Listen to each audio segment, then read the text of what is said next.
presentation of Fox Sports. We are sports. We are Southeast.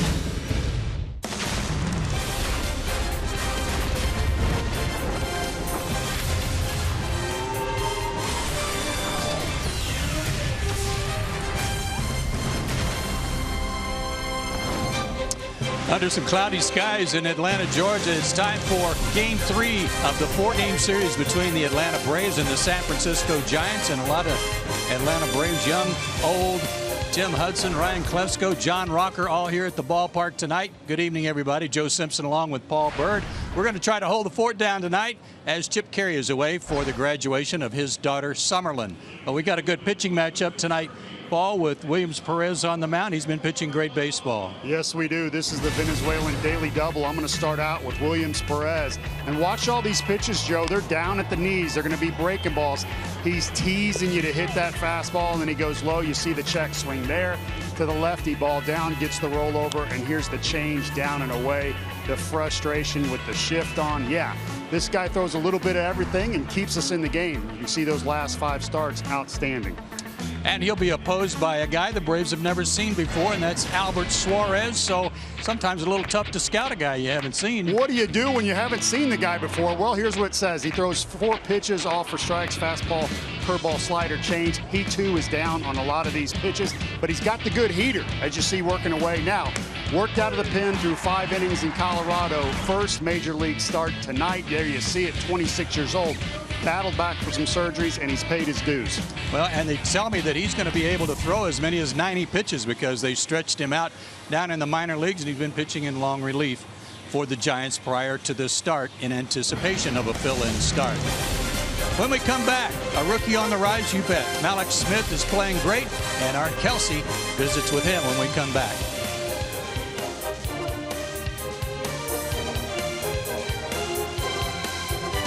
Atlanta Braves baseball is presented by Academy Sports and Outdoors. Right stuff, low price, every day.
Baseball is sponsored by Delta Airlines, your local Ford dealer, and Xfinity. X1 from Xfinity will change the way you experience sports.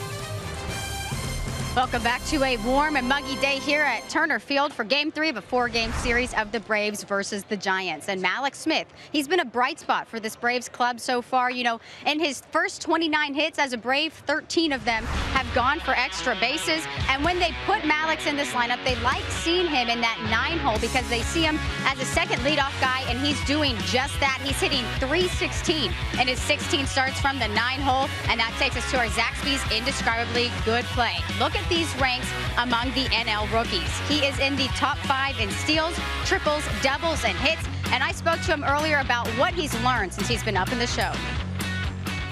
Just being patient. The whole time just trying to slow everything down. More so slowing myself down so I can execute things that I know how to do a lot better.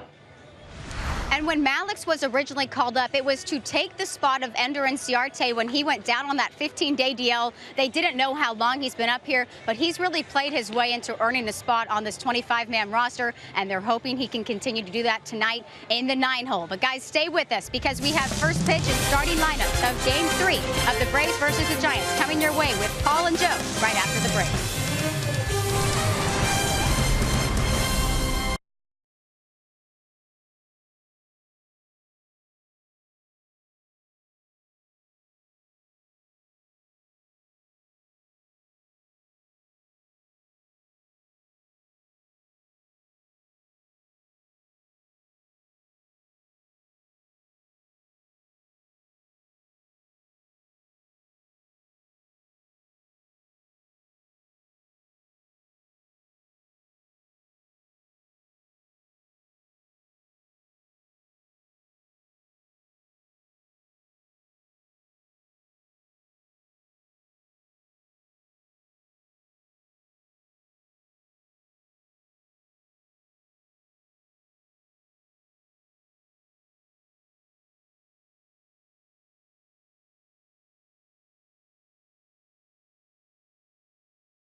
Sponsored by Georgia's best Chevy dealers.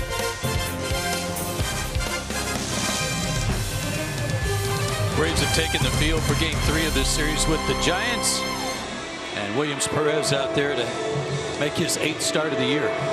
And how about Williams Perez? Look at those first 3 starts. ERA a little high. Last 4 starts has come down. He had that tough outing there back in Pittsburgh where he gave up a lot of fly balls that just found holes, but he has settled down lately and really likes pitching at home. His 4 keys to pitching success are go strike one to make these things work. Leo Mazzoni used to say that before he started every meeting. Talking to A.J. Przinsky, he said this is so important for Williams Perez. And make sure you stretch. Yeah, we got to stretch every morning, but this guy, when he gets people on base, sometimes struggles out of the stretch. So the key is just to relax and make your pitch. And you got to pay attention to him, but not so much that you hang the ball. We'll see how he does today. He made 2 starts against the Giants last year, went 1-1 with a 3.46 ERA. This is the lineup he'll face tonight. No Brandon Crawford in the lineup tonight for Bruce Bochy. Kelby Tomlinson will play shortstop, but a lot of good numbers in their lineup. This team's 6th in the league in RBIs, 6th hitting with runners in scoring position. They are third in walks, and they strike out less than any team in the National League. Denard Span had a big night last night. 2 singles, a triple, 2 RBIs.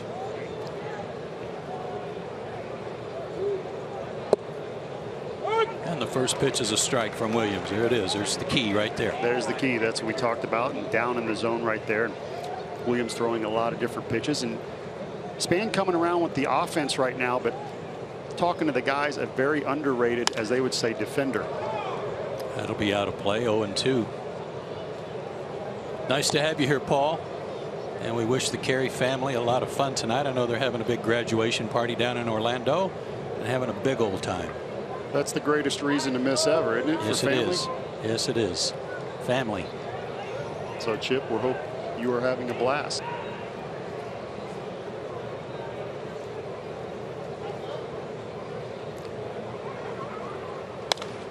Out of play again. Again, this team tough to strike out. They spoil a lot of good pitches. And Williams Perez isn't the guy who's going to be a strikeout guy anyways. We just want him to get ahead in the count, make him hit his pitch, and hopefully it goes at somebody. And like last night, pretty quick game when you throw strikes and not a lot of strikeouts. Waste one upstairs. Span is 3 for 7 overall in the first 2 games of the series. Braves won the first game 5-3, and Jake Peavy and his friends shut out the Braves last night 4-0. Good pitch, got him looking. There's a good start. I like this pitch, Joe. He's working my way away, and then here's the freeze. Perfect on the inside part of the plate. Span crouching down, looking away. A little bit of late tail comeback. Couldn't have been any better. Joe Panik 1 for 7 in the series. 5 homers, 20 RBIs.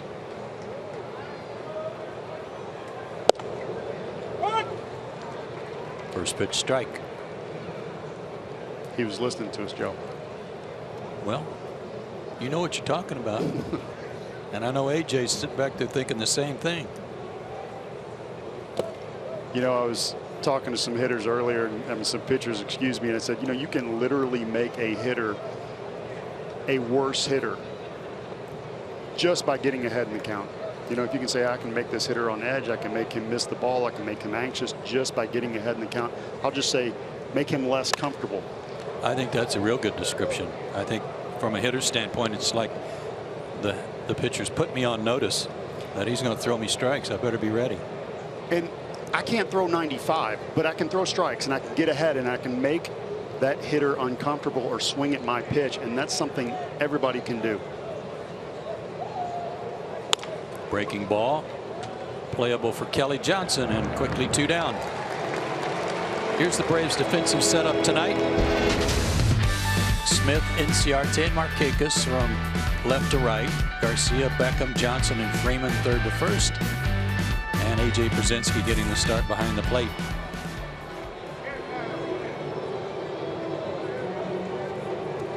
Matt Duffy, the hitter.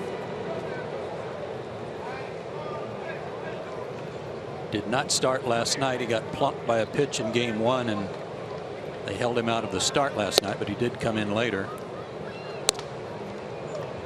and delivered a sacrifice fly.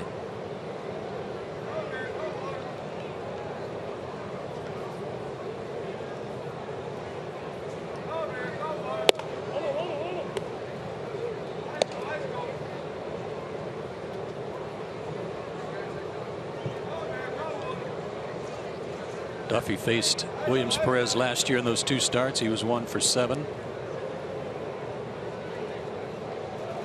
Hitting .242 for the year. Almost got him again. When you see .242 and he's hitting third, that means you can hit. You're just not on right now. Yeah. So this young man can play some ball, and Bruce Bochy putting guys in the lineup where he thinks they'll be most successful. 3-0. And a strike call by Paul Nauer, the home plate umpire.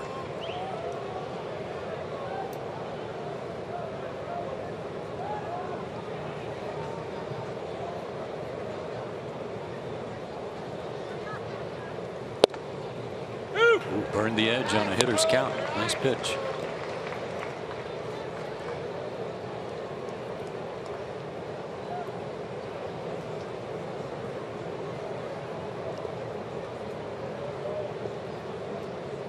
Full count.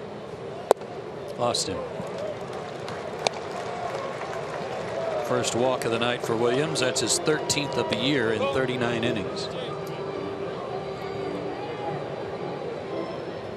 And we'll bring up Buster Posey, who's looking for his first hit of the series.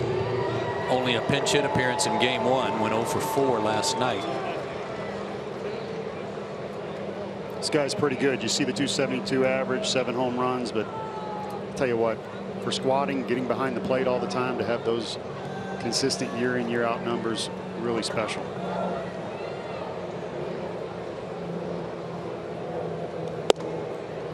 Takes a strike. Joe, I'm told I can't get into stories with 2 outs, that Vince Scully's the only one that gets away with that, but I'm going to try real quick to fit this in. Buster wanted to give his shout out to his dad, Gerald, who played basketball at Berry College up in Rome, always encouraging he and his family to be multi-sport athletes. So he's got brothers Jack, FSU baseball, Jess, UGA baseball, and Samantha, sister Samantha, who played softball at Valdosta. So I think he's on to something. I think they've got a nice team put together there.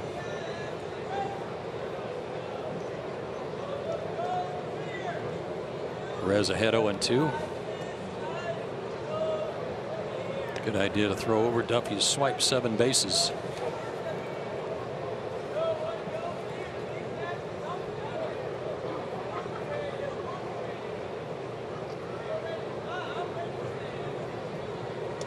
Good move. Got him. Quick move by Williams. Perez nailed Duffy. They're waiting to see if the Giants are going to check this out. Got him. No reason to check that. I agree. I think there was a little dirt in the way, Joe. Quick inning. We go to the bottom of the first.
First, Braves come to bat against a guy who's making his major league debut as a starter tonight, Albert Suarez. Absolutely. You see those minor league career numbers. Here's the point I want to make. 103 starts. This guy has paid his dues. You see the 3.37 ERA. Done a nice job.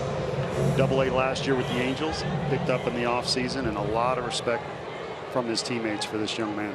He's been in 5 games, all out of the bullpen for the Giants. 12 innings, 10 hits, 3 runs, 2 walks, 6 strikeouts. Great big horse of a guy, 6'3", 235. And Ender Inciarte takes a strike. Ender's looking for his first hit of the series, 0 for 8. We talked about Duffy not playing true to his average. Inciarte the exact same way for me. It's only a matter of time before that average creeps back up. Off the end of the bat, Panic hurries his throw and gets him one away. Here's the defense for the Giants, and it's a good one. Up near the top of the league in overall defense with Blanco, Span, and Pence in the outfield. Duffy, Tomlinson tonight at shortstop. Panic and Belt on the right side, and perennial all-star Buster Posey behind the plate.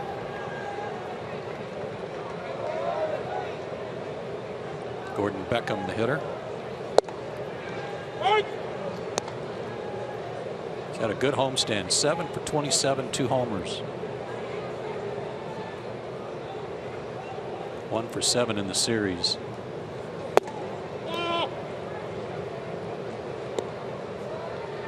First look on Suarez, I see a pretty good hip turn, not quite Louis Tiant, but when you see that, you get a little extra on it, Joe. To me, it seems maybe a little harder to pick the ball up. Chopped to third. Duffy gets his man. 2 down. Tell you what, it's almost like they don't have a jersey big enough for him. He's filling it out.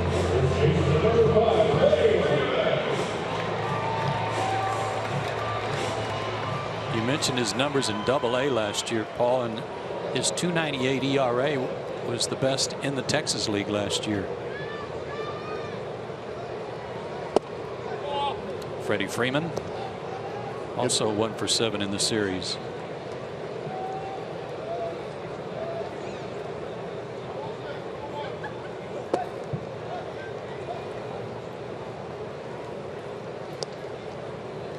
Fastball, curveball, slider change on the advanced scouting report for Suarez. Talking to him yesterday in the clubhouse, because I don't want to talk to a pitcher on the day that they pitch, but I asked him, what are your keys without giving away too much? What's really important for you? And he said, Paul, when I stay down in the zone, I'm effective.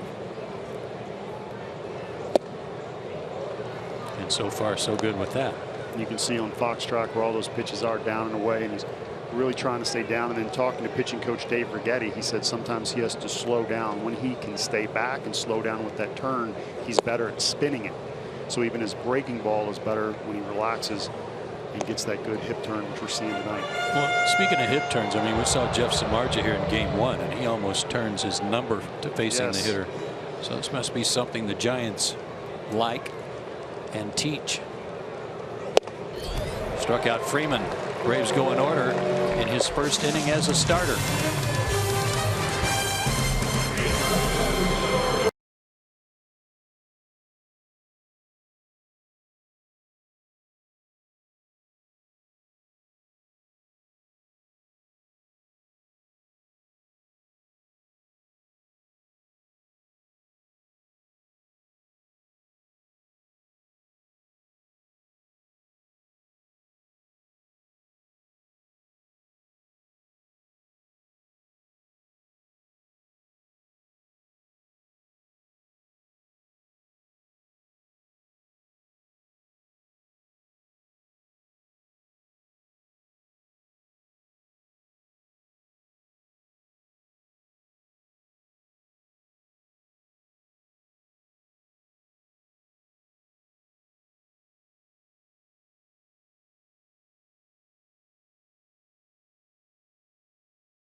Look at the T-Mobile greater coverage of baseball. How about the National League All-Star balloting?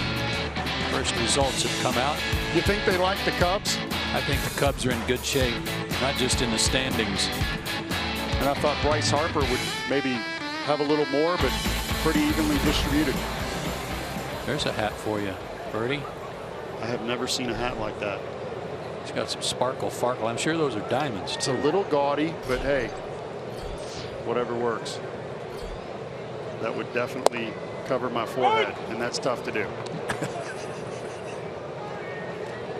The gleam would still be the same, but Buster Posey was at the plate when Duffy was picked off in the first.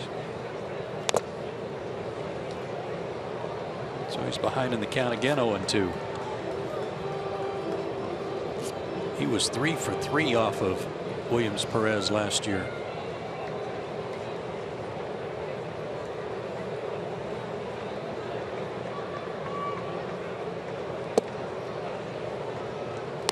Watching the game yesterday, and I'm going to be careful when I say this because Buster Posey's such a good hitter. He could change on a moment's notice, but he seemed to be reaching for the ball away a lot. The breaking ball seeming to get out on his front side a lot. You see they're not going in.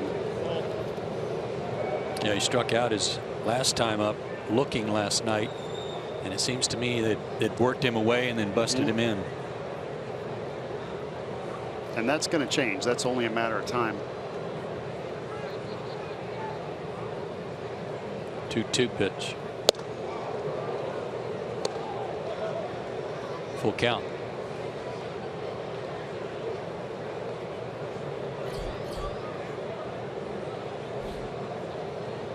That is Brandon Belt on deck.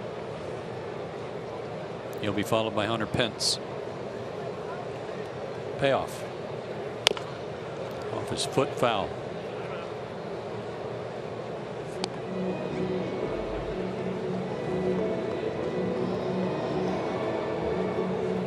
One thing I will say about Perez, that last pitch, 92 miles an hour, just when you think he's a breaking ball guy, he comes with 92, and it's good enough to get you out. Now, I was surprised learning the splits that he throws a lot of fastballs.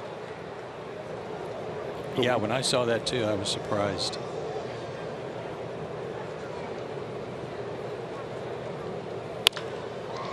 To short.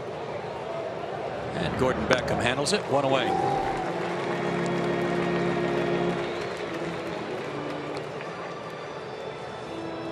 Nice play to get that first out. And that's what we're talking about. The fastball 72%, curveball 17, changeup 11.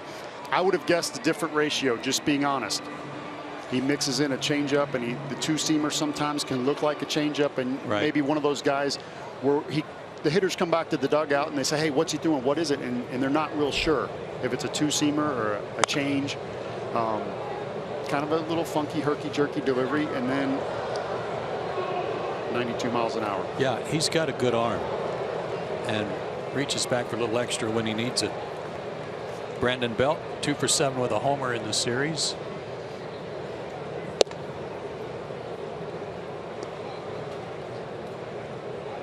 Five homers, 25 driven in. They've got 6 guys with 20 or more RBIs. The Braves have 1. Nick Markakis. We need to work on that. You can see the defensive positioning. The infield is shifted, but outfield playing opposite, meaning that the scouting reports that we use so much today say Belt hits the ball on the ground for pull and in the air the other way. Perez not striking a lot of guys out, not walking a lot of guys. So most of the time that ball is going to be in play, and defense is now changing more than they used to. Well, the good thing so far is that Williams is following your keys. He's getting ahead in the count.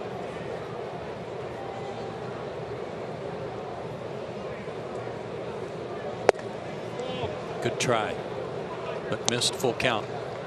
Just missed. And you know, I have to give a shout out to Leo Mazzoni here, because he would start every meeting, as I mentioned earlier. He would say, go strike one to make these things work. Then we'd go over the scouting report. It started almost to be a joke. But then when I went to other teams, it was like Jiminy Cricket. Before we would go over the scouting report, I would hear his verse, hear his voice.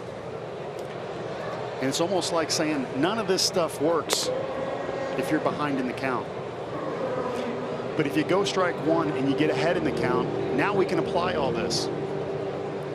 And we talked about it earlier. You look at the hitters and hitters counts versus being in pitchers counts, and they're just totally different. Definitely puts you on the defensive. Hit hard and through for a base hit to left center. And Ciarte will get it in, and some good hitting there by Brandon Belt after falling behind in the count. First hit of the night for either side. This is that ball in the air the other way. It was a line drive. We needed a softball rover to be standing there, but nice piece of hitting. A little too much of the plate, but the ball was down. So a runner at first for Hunter Pence, hitting .302, 36 RBIs for him, and he's 2 for 8 in the series.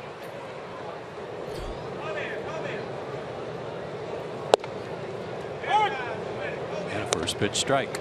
I loved what you said about him on last night's broadcast, where you talked about how fun he is to watch. There's never a slow moment. No. Talking to one of my friends, Jeremy Affelt, before the game, he told me, he said, Paul, he only has one gear. He can't throw the ball in soft. He can't not run hard. He can't not dive. He only has one gear, and it's appreciated by everybody over there. He is a leader by example. And he's got an incredible beard and some big eyes. 0-2. Foul. 1-2 the count. Do you like Frank Mantis? There you go. There he is. Great job by our guys in the Fox truck. We can't beat that. That's our best graphic all night. It can't get any better.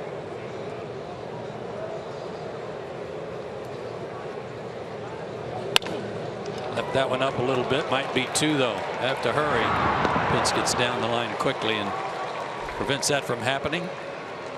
But it looked like Williams got away with a high breaking ball there.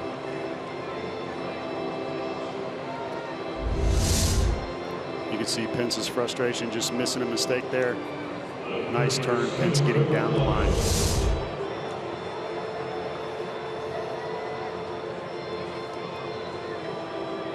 A little nod from Gregor Blanco to his fellow countryman Williams Perez. Both from Venezuela. Blanco had a hit last night. It was a double. That's 7 out of 8 first pitch strikes. I like that. That was a breaking ball outside corner. A lot of times you throw that first pitch breaking ball over the middle just to get ahead. Low percentage if the hitter swings for getting a hit.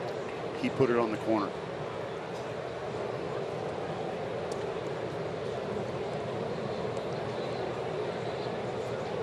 Pence does not have a stolen base, nor has he been caught stealing. He's had some hamstring issues, so it would be a surprise to see him going here. 0-2.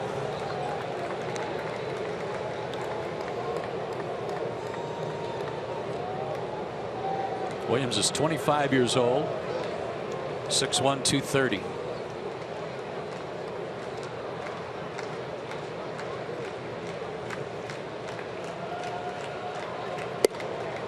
He had an outstanding month of May that included that start in Pittsburgh that he just kind of wore it that night because he wasn't getting any plays made behind him. Gave up 6 earned runs, and yet for the month of May he was 2-1 with a 3.08 ERA. And in 4 of those starts, or he had made 4 starts, and in 3 of them he gave up 2 earned runs or less.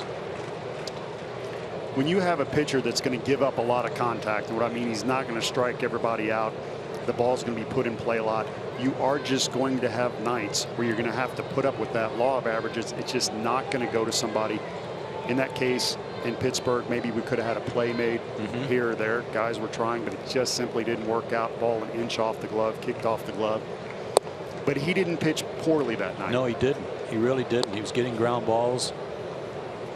And I was proud of him for just sticking with it. He saved the bullpen. He went 6 innings, even though he gave up 6 earnings. And his next start was fantastic.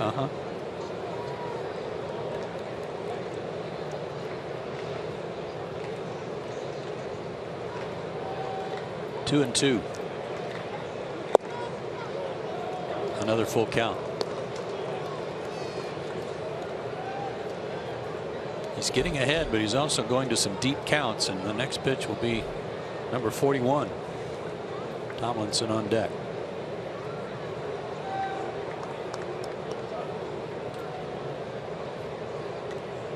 Runner goes, and a liner caught by Freddie Freeman, and that'll end the inning. A hit, one left. We go to the bottom of the second.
Stay up to the moment on any moment with Game Day, live game video highlights, StatCast, news, and more.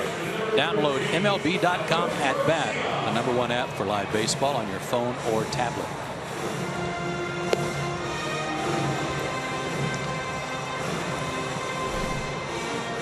Well, we're glad that she is. And she's tied for first, actually, with a lot of people from Alabama. There you go. Holds a record. Tied by many. Bottom of the second for the Braves.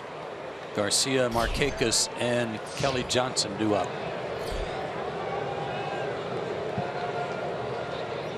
Garcia 2 for 14 since he's been called back up.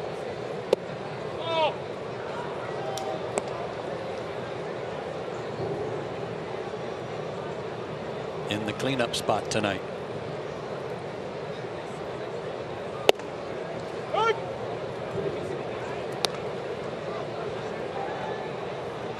Fastball 93. We've also seen some 95 from him tonight, Paul.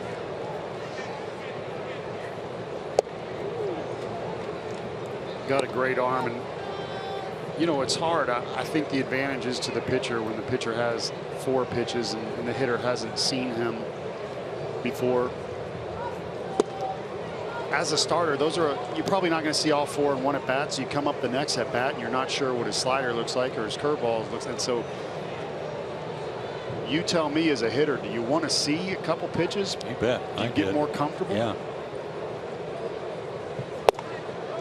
Got him looking, and Garcia knew it. But you bet, at least next time around, Adonis will have seen that curveball 3 times and a couple of good fastballs. So if you had never faced a pitcher before and you went up, were you automatically taking, or? Usually, first pitch. Okay. Yeah. Want to see the ball out of his hand. You can watch all the video you want. It's like Tom Glavine said, you can see all the video you want, but until you see it live, you're not sure how it comes out. Well, we've talked about effective velocity. The radar gun may say 91, but you don't know if that's a sneaky 91 or easy to pick up, if it sinks or if it cuts. Nick Markakis 2 for 7 in the series. Hitting .222 on the homestand. And that ball was 94 miles an hour with some run.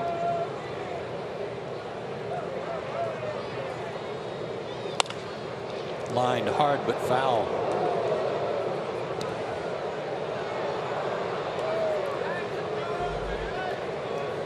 Braves are 3-5 on the homestand, and they are 6-8 under Brian Snitker.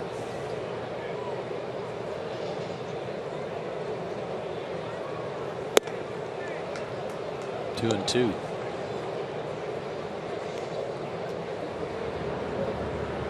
Really nice to see Snit finally get his shot. What a great story. Truly is. Another called third strike. That one at 95, Paul. And that was straight. So when you work away with a sinker, and then you throw something that doesn't seem a cutter or a ball that's just even a four-seamer, as this one was on the inside part of the plate, and you hit your spot, and you've never seen that guy before, that's tough. 3 straight strikeouts for him. There's the range. Kelly Johnson 0 for 5 in the series. Makes a breaking ball. I had that range, Joe. Just a whole lot lower. Was it? Yeah. Same spacing, though? The same spacing. Yeah.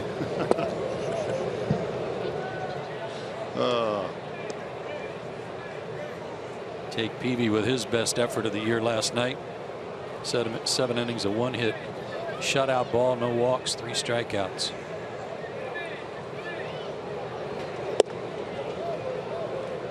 Was struggling on the year, but you have to give him credit for coming in and forgetting about previous starts and getting the job done.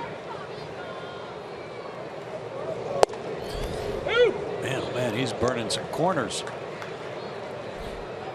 He's throwing 95 out there, and then coming in on the left, he's at. That's tough stuff.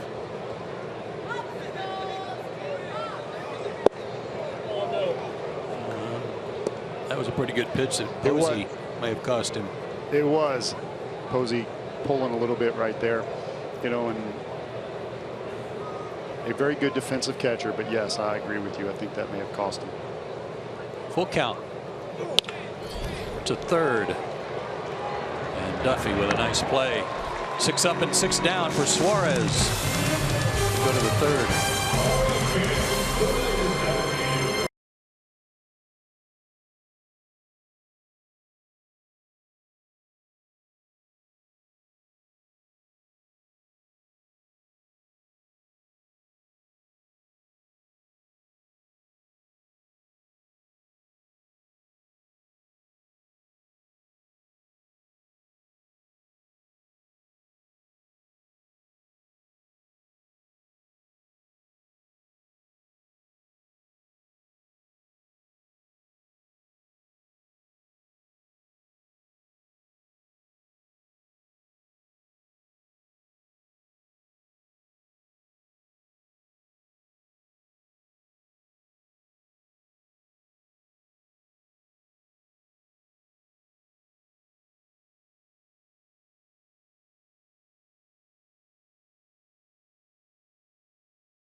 Braves 0-0, top of the third.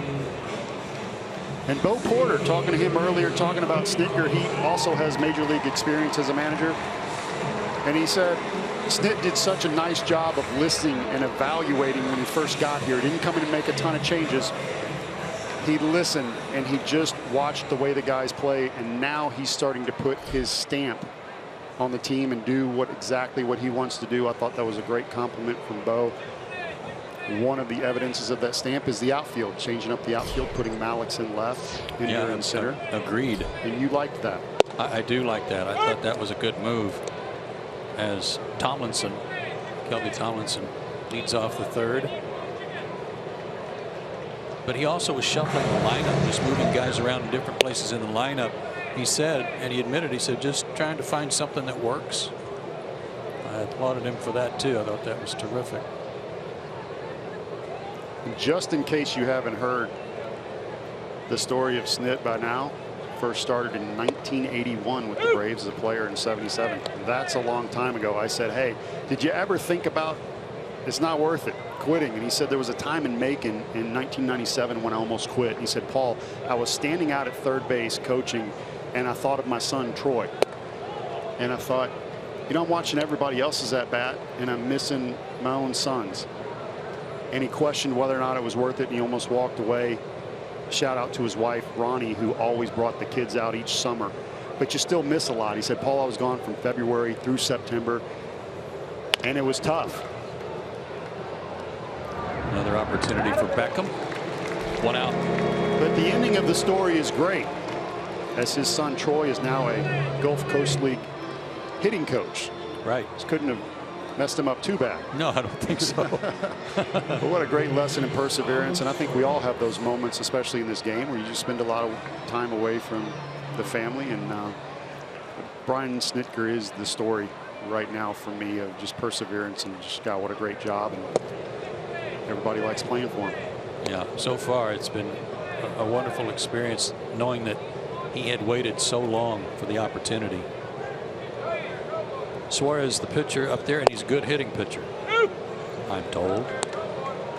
And the whole 0-2.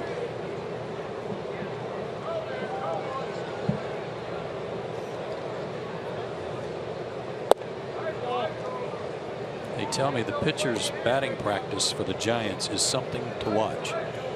With Bumgarner, Samardzija, this guy, even Peavy, Matt Cain. Look out. Well, the new netting certainly saved some folks there. Yes, it did. Second strikeout for Perez. That wasn't a gentle toss either, Joe. That bat was flying.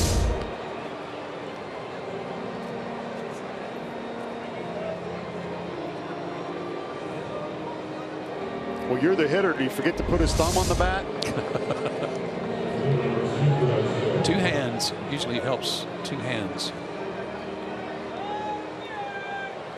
Top of the order, and Denard Span, who took a called third strike his first time up. Only one hit in the game, and that was Brandon Belt.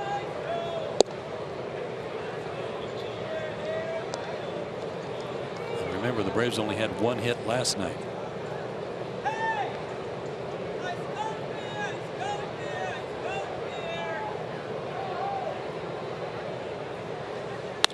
Hard hit right at Freddie. That'll end the inning. A couple of hard hit balls to Freeman tonight, but he's handled both of them. They go to the bottom of the third.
between Atlanta and San Francisco. No score, bottom of the third inning.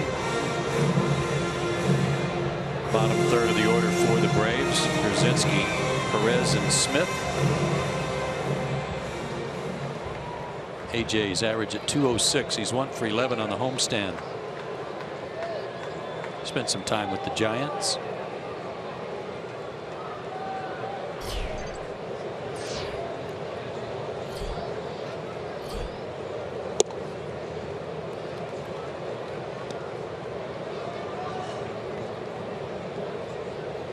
Braves looking for their first hit against Albert Suarez, making his first big league start. Over near the stands, long run for Duffy, and he gets there.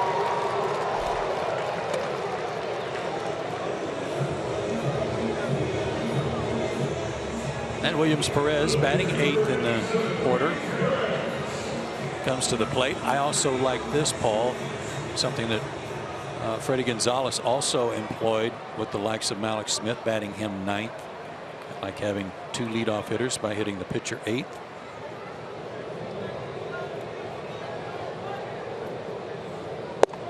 I agree with you 100%. A lot of times when that pitcher bats 9th, I don't want to say, you know, you lose your first hitter, but there's really no protection there. So sometimes it's nice to sandwich, because your leadoff hitter is a good hitter. Gives him a little protection there too, and you can make some noise. You see NCRT over there talking to Snit. Williams is looking for his first hit of the year. He's 0 for 13.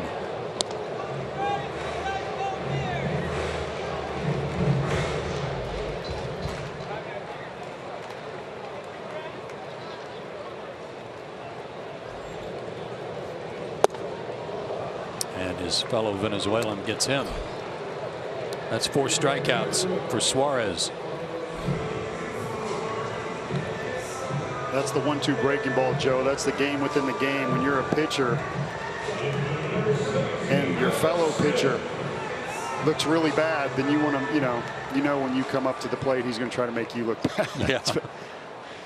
But Perez held on to the bat, so he's winning that one. Alex Smith, the batter, sends that one out of play. Alex 1 for 6 in the series.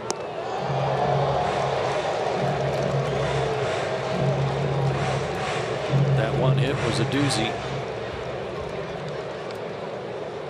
Bases loaded triple off of Samardzija in game 1.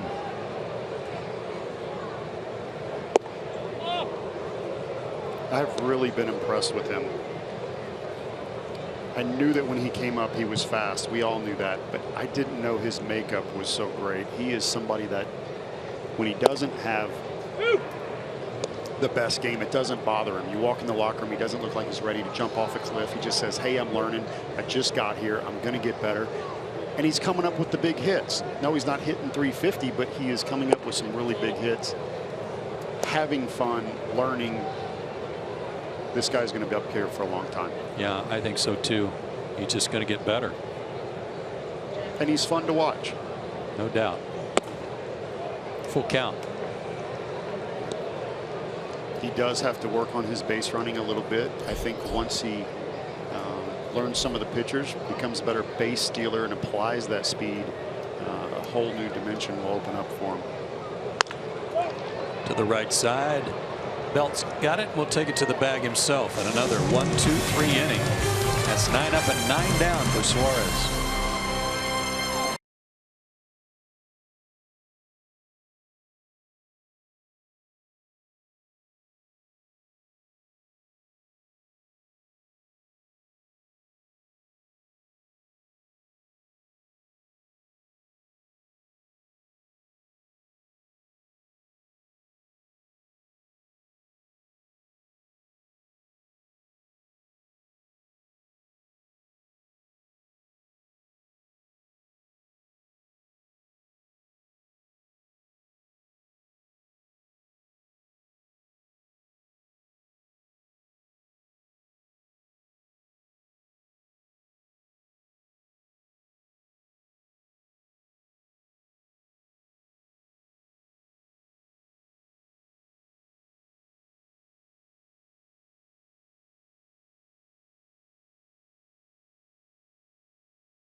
And the Giants going into the 4th inning. And Paul and Joe, you guys were talking about Mallex Smith. You know, he's been put in that leadoff, the 9 hole because they really like him as a second leadoff man there. He's batting .316 in his 16 starts there. And I spoke to him earlier asking him, what have you learned the most since you've been up in the show? And he told me just being patient and really starting to have the game slow down for him. And I think we can see it in the way he's been playing recently. Yeah, and Kelsey, you can see these numbers here and his improvement from April to May already. 3 homers, 11 RBIs in May with a .267 average, very respectable. 2 of those homers came in 1 game at Pittsburgh. Joe Panik leads off for the Giants. If you just joined us, Chip is away for the graduation of his daughter Summerlin, so Paul Bird and I are manning the controls tonight. We got 2 color guys in the booth. And we'll do our best. So I feel like I got the Brooks Kieschnick of baseball, the guy, the left fielder that can run in and pitch. That's you. You can do color and play-by-play. Very impressive. 2 hopper to short. Beckham's got that one. 1 out. First pitch strikes. You're getting them, Paul. We got 10 out of 12 first pitch strikes, and I'm including Buster Posey twice because he faced him twice, and so yes, it counts. It's pretty good to have that many first pitch strikes when you've only faced 11 guys and you're talking about it being out of 12. See, my LSU math will fail me. Matt Duffy walked in the first inning and then was promptly picked off. I got to tell you this about Matt Duffy. He's got really enjoyed talking to him before the game. He is very cerebral, very intelligent. So it's hard for him to do this, but he does it. He wants to get up to the plate and not think. He agrees with Yogi Berra, who said you can't think and hit. And he said that his job is to make the ball, I've never heard this before, appear as big as possible. And for him to do that, he can't concentrate on anything else but the baseball. You're a hitter. What does that mean? Mostly, if I were interpreting that, it's to slow everything down. Try not to let your head move, stay back, see the ball out of his hand before you react to it, and don't let mechanics boggle everything up. And I'm so glad you said that, because I think it's so true for a pitcher. I can't be thinking of my back leg, my hip turn, I've got to look at the target and hit my spot. And that's exactly what he said. If I go up there thinking about my hands, then I take my focus off the baseball and I'm not as good a hitter. So he doesn't think mechanics at all. He works on mechanics off the tee. When he gets up, he just worries about approach. Paul, we've seen it so many times with a guy in a slump who's trying to do too much at the plate, trying to figure out a way to manufacture a hit instead of just seeing the ball and taking a good cut at it. Off his thumbs, fair ball into foul territory, and he's going to wind up with a double on what looked like a good pitch from Williams Perez.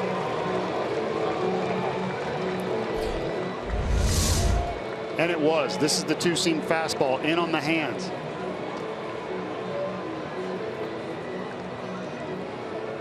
But like real estate, it's all about location, and Duffy just hit it in the right spot. Perez not rewarded with a good fastball in. Yeah, and a tough part of the order for that to happen with Buster Posey and Brandon Belt coming up next. First runner to reach scoring position for either side. Braves still looking for their first hit.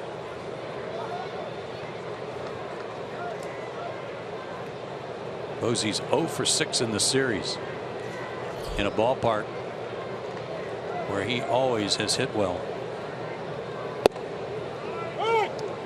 Another strike one.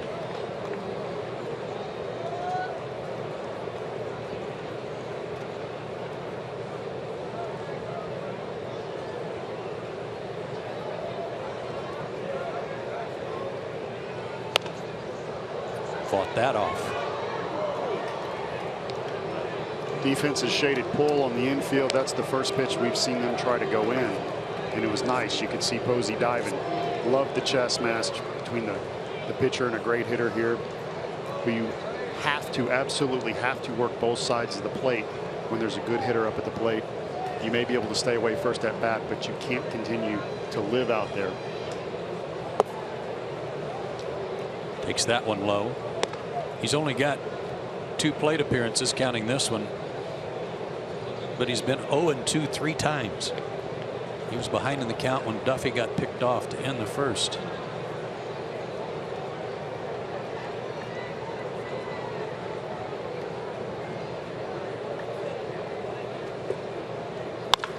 Hard hit, but foul.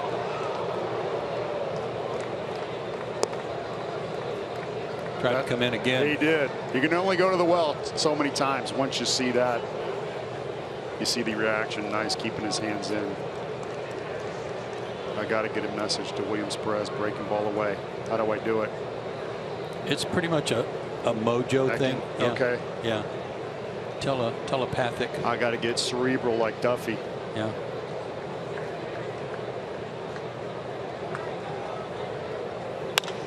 Fastball. Wasn't listening, but a nice running catch by Nick Markakis. Duffy was halfway. He can't even tag in advance. Nice play by Nick. 2 out.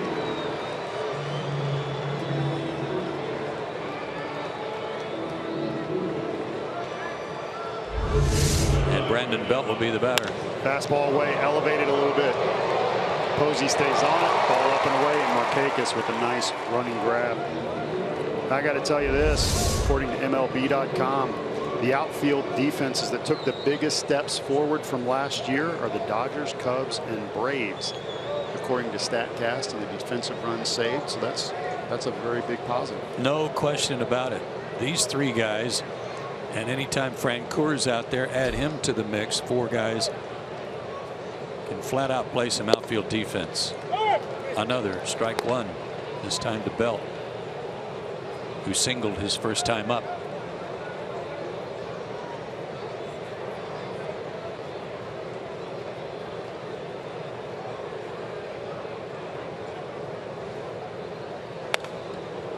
Fouled back, 0-2.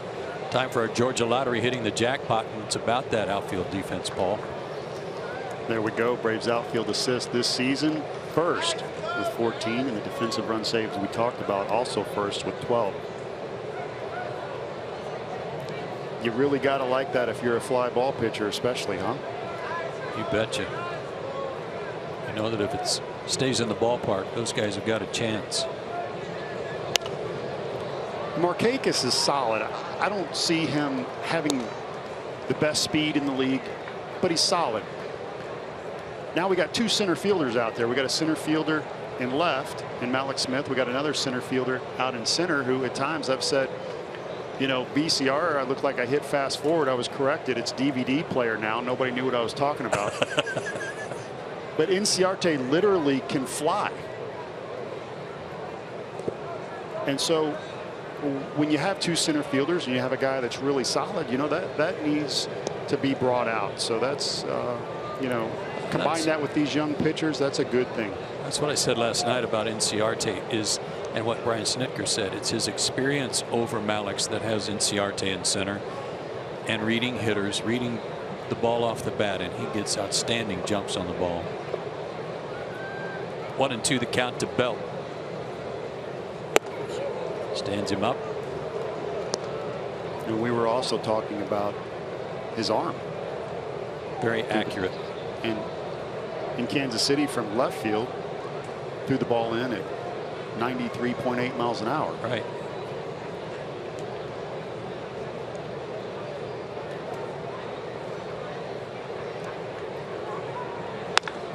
Well hit to deep right. I don't know if Nick can run this one down. That's gone 2-0. Second home run of the series for Brandon Belt.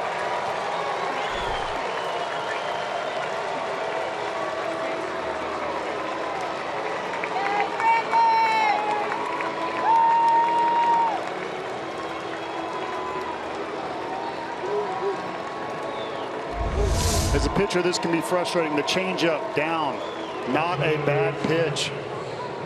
But Belt out on that front foot, stayed back with the hands enough to hit it out. Good piece of hitting. And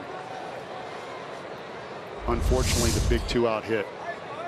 His 6th of the year and his 26th and 27th RBIs. And he'd spoiled 2 or 3 pitches before that. Tough to strike out. Pence fouls one back, 1-1.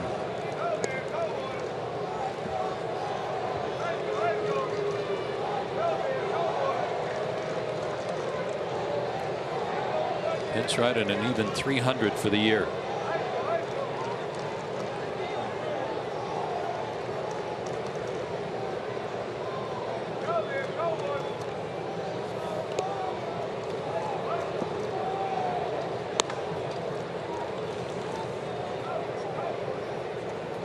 When Hunter Pence was acquired by the Giants during the 2012 season,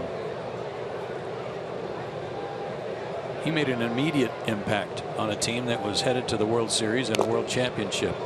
If you recall, during the playoffs and in the postseason World Series, he's gathering the guys in the dugout for like rallies, pep rallies. Yeah, he's a leader, high energy. You got to have guys like that on your team over a long season, guys that lead by example and do everything hard, run everything out. Out of play.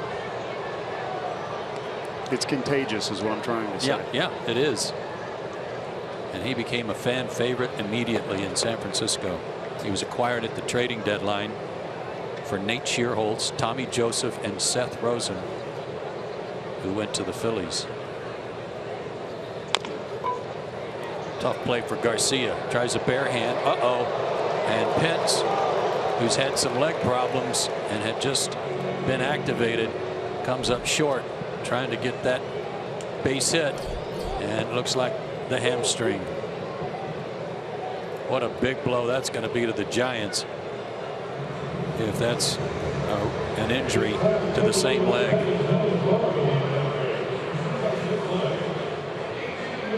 He may need some help getting to the dugout. Yeah, I'm surprised he's trying to walk off himself. There's a crazy leg kick, chops it.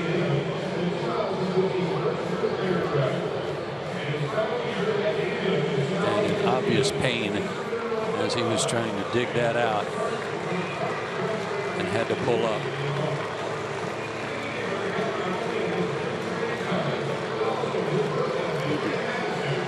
So the Giants take the lead on a 2-run homer by Brandon Belt. And it looks like they've lost Hunter Pence. That's a shame to see. Does everything hard. Houston's first pick. He was a pick in the 2nd round, and he showed up at camp, and a lot of people said, this is our first round. You know, this is our first pick. Just looks very unorthodox. Jerry Hunsinger was fired later. Not saying it was because of that.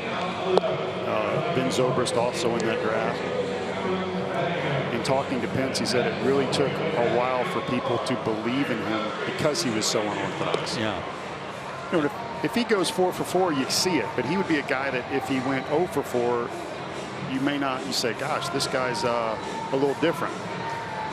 And Sherrod Parker is going to check in for him in right field. And you're right. And talking to Charlie Manuel, a highly respected hitting coach who was his manager in Philadelphia, he said, I've never even seen people take practice swings like he takes. I don't know where that comes from. But we'll hope for the best for Hunter Pence because he's one of our favorite opponents to watch. Absolutely.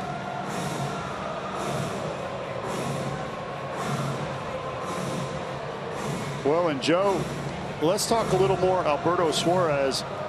We said AA last year with the Angels, but let me just tell you about the road that he took to get here. 2 heart surgeries. His heart was beating too fast, and so they had to put a catheter up and fix his heart, and he had a 3% chance of it coming back. Well, he was in that 3%, so he had to have it done again. 2009 had Tommy John surgery, but Joey came back, and then I got to tell you this. Thought he was all fixed up, and he needed chromium surgery on his shoulder to decompress him, where they make your chromium joint a little bit bigger so that you can get your arm up, starting to get his arm numb. But he was okay. Then he can't Lyme disease. No way. And had to have 2 knee surgeries. So now I'm up to 6. All the time he's a big prospect, but he just can't quite stay healthy. And I said, did you ever have any thoughts about quitting? I mean, at some point you had to feel this way. And he said, Paul, quitting was never an option for me. He said 2009, the same year that I had Tommy John surgery, my father died. He was the biggest influence in my life. He always caught me, hit me BP. I had. That might be trouble in right center. On comes Span. He gloves it, drops it, kicks it. Inciarte hustling on the play is headed to third. And he's going to make it. On a blue pit to right center. First hit of the night for Atlanta. Parker just came into the game, but it was Span who got leather on it. Well, and the ball will find you. Yeah, towards Parker, and you see Span off the heel right there. Great speed, and you got to give credit to Inciarte here.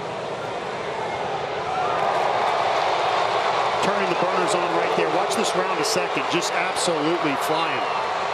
I would have liked to have seen him get out of the box a little bit better, but making that triple work. We've got action.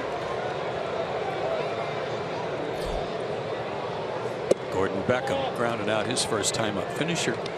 Yeah. You weren't done with this No, guy. I wasn't. And he said, you know, so now that my father died, I was responsible for helping my family in Venezuela. I have 4 brothers and 1 sister. Talked to his teammates, and they said they have so much respect for him because of the road that he has gone through and how hard he works at rehab. And he said that is the key for me, was to really take my rehab seriously, not get discouraged, and do everything I needed to do to try and help my family out. So it's hard to pull against a guy like that. So should we hope for some unearned runs? There you go. Is that the best way? About 10 of them. Chance for the Braves to get one back right here. 1-2 to Gordon Beckham. We had Memorial Day a couple of days ago, and sometimes we forget what opportunity means here in the United States and what we have. And you know, in Venezuela, there may not be at this time that same amount of opportunity. Their economy struggling, and baseball everything to this young man. Just missed. 2-2 to Gordon. Infield back. They'd concede the run. Giants took a 2-0 lead in the top of the inning. I was just looking here at Hunter Pence, the note on him that he had missed 6 games because of a right hamstring strain, and it was his right hamstring that he grabbed on his way to first.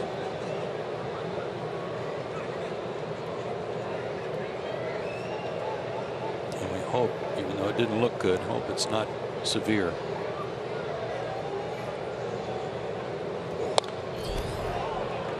Still 2-2.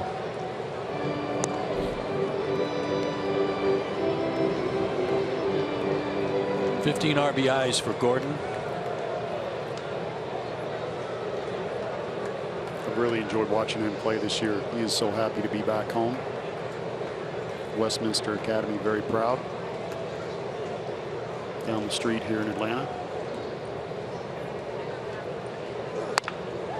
To the left side. Duffy's only play will be to first. And Inciarte slides across with the Braves' first run of the night. And it's 2-1.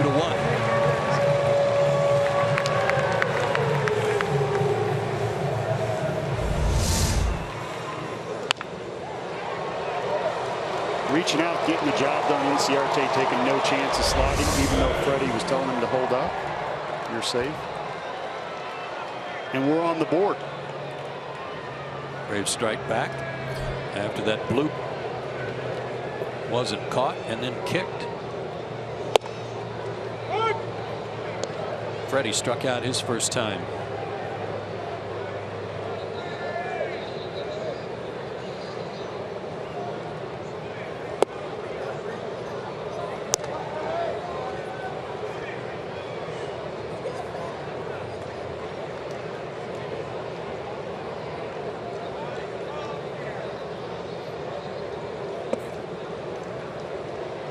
We were talking about that hip turn, Paul, and how it's very much like Samardzij's, and you circled a guy's name on their roster that also does that.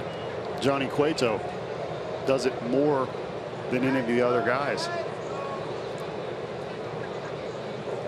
You made a point to me that Smarja has done that more because of Cueto, and he credits a lot of that, this success this year, to Cueto for doing that. Yeah, just to slow him down, he says.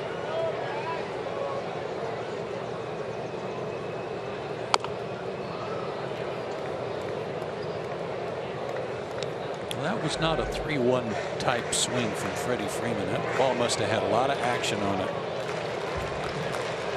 I agree. I think this is also a product of not having seen a pitcher before. Yeah.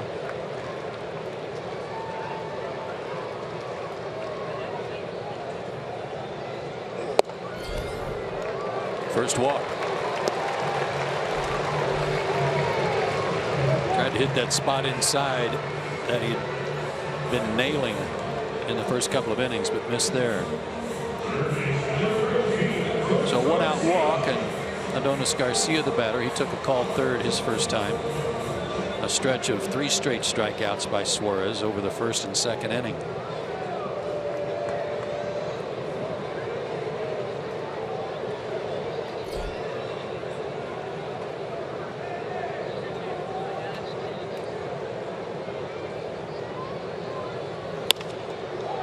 That'll be out of play.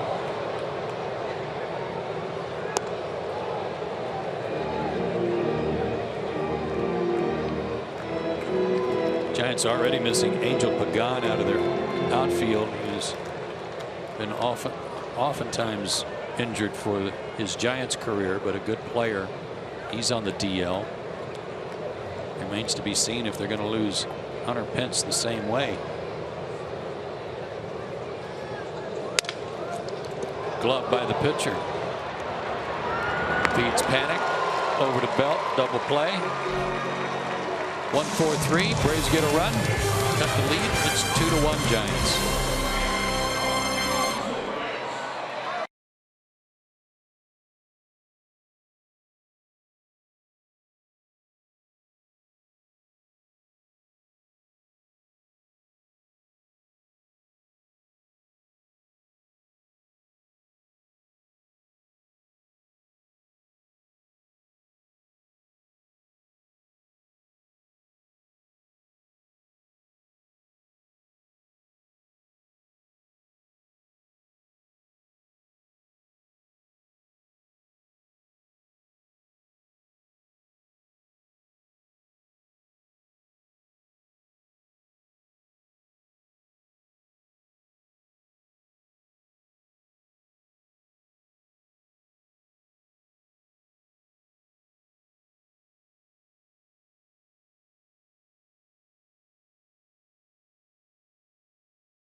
Is presented by Academy Sports and Outdoors. Right stuff, low price, every day.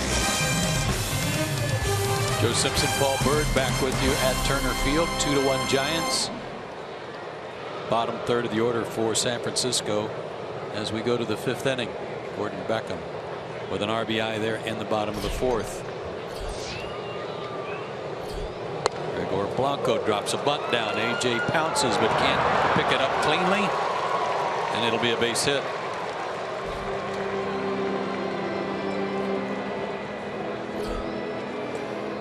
We've been talking about Gregor Blanco, Paul, in this series, and about how many things he does well and how many different ways he can help you win a ball game. And here's one of them.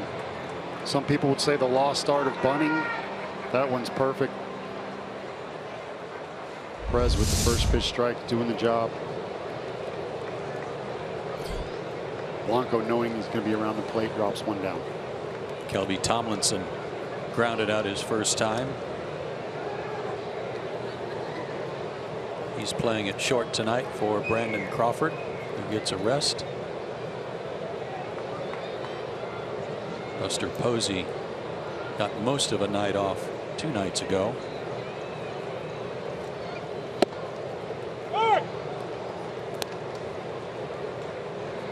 Not to take anything away from Tomlinson, but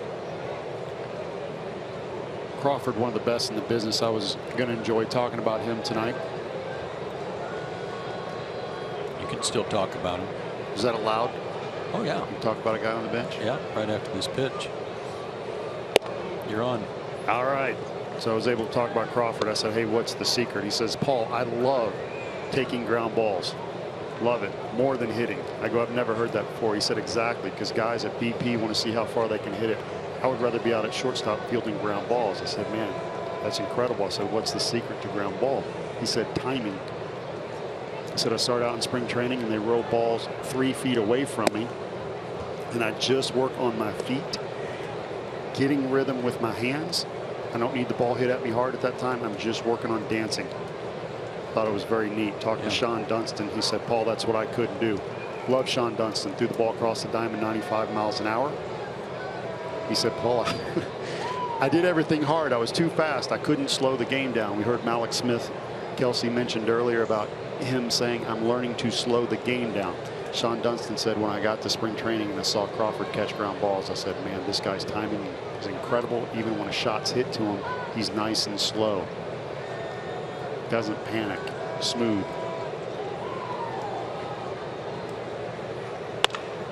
Off the pitcher's glove. And Kelly Johnson can't handle it cleanly. They might have still had a chance at 2. But Kelly had it slip out of his glove. That'll be a fielder's choice and an E4. Fastball away. Off Perez glove, as we can see. Kelly caught it but had trouble on the transfer. Now as a pitcher, here's your chance to pick up your teammate. You got first and second, nobody out. Kelly doesn't feel good about that. He'd be the first to tell you. And as a pitcher, there's 2 ways to go. You can feel frustrated and feel snake bit, or you can say, here's my chance to pick up my teammate. What a great opportunity. You can get excited, give him another chance. Braves are expecting a bunt here from Suarez, who shows bunt and drops it down. AJ's only play is to first. So a nice job by Suarez, helping himself. Puts 2 men in scoring position for Denard Span.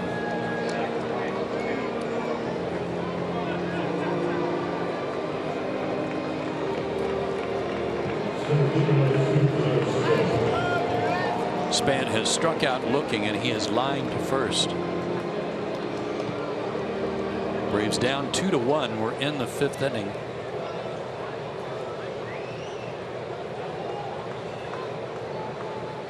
Corners are in, and the middle infielders are moving in.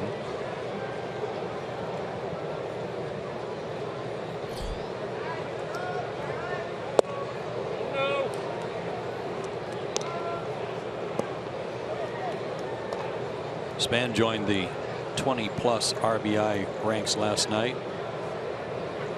He had 2 of them and now has 21 on the year, and a golden opportunity here with 1 out.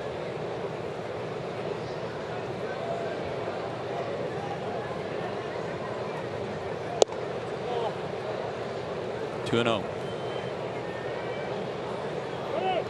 I actually like the way they're pitching him here. First pitch, breaking ball in. Second pitch, breaking ball, and now they're going to walk him. I have no problem with this at all. Sets up the double play. Panic hitting 245. Not that Panic isn't a good hitter, but I like them setting up the double play and getting a little more favorable matchup, if you will. Yeah, a chance to get a double play and get out of the inning. Panic 1 for 4 with the bases loaded this year. Quick trip from Roger McDowell to help Williams get a restart here.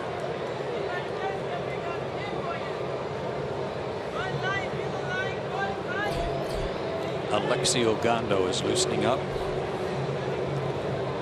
And as we said before, Paul, Williams Perez not pitching that bad a ball game. Gave up a 2-run homer, but kind of in the soup here again because of the inability to make a play behind him. Correct. And I don't see lasers going all over the yard. I see guys making contact and again just out of the reach or a mistake here or there. So when your pitching coach comes out and sees that, he's just going to be encouraging. Hey, I'm just reminding you how good you are, how good you're throwing. I'm giving you a rest. He's not going to go out and say you need to fix something up or you need to do this. He's literally just relaxing him and making sure that he remembers the scouting report with the guy at the plate. Panic sends one to left and pretty deep. Malik Smith on the run will make the catch. Tagging and scoring is Blanco. The other runners have to hold. Throw back to first. And almost got a double play there. When Denard Span was slow getting back to the bag, but it's going to be an RBI for Panic, and it's 3-1. How about the throw behind the runner?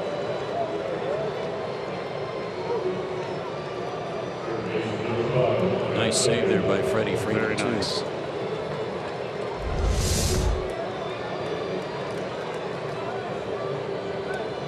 So Panic jumped on the first pitch. Runners at first and second, a run in, and Matt Duffy, the batter, he hit one off his thumbs his last time up for a 1-out double down the right field line. Joe, we made mention in the outfield that play Malik Smith just made is not a guarantee. That ball was hit over his head. Hit pretty well. The ball you go straight back on, not always easy. If he doesn't catch that ball, it's a disaster. But makes it, and it's the little things now. I'm not, the run did score, but we got an out and it was only one. Right. Holds the guy at second. So when you see little things like that, yes, much improved outfield. We talked about it earlier. Wanted to call that out. Look out. Into the seats, but it missed everybody. 0-2 to Duffy, who also walked and was picked off in the first inning. Well, what you just said, Paul, is one of the luxuries of having another center fielder playing left field. Guy can go get him. In the air to right center. Inciarte's on his horse this time, and he makes the catch to end the inning. A run in, 2 left. We go to the bottom of the 5th.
At our Academy Sports and Outdoors leaderboard, and it has to do with starters ERA in the major leagues in the month of May, and the Braves right in there, Paul.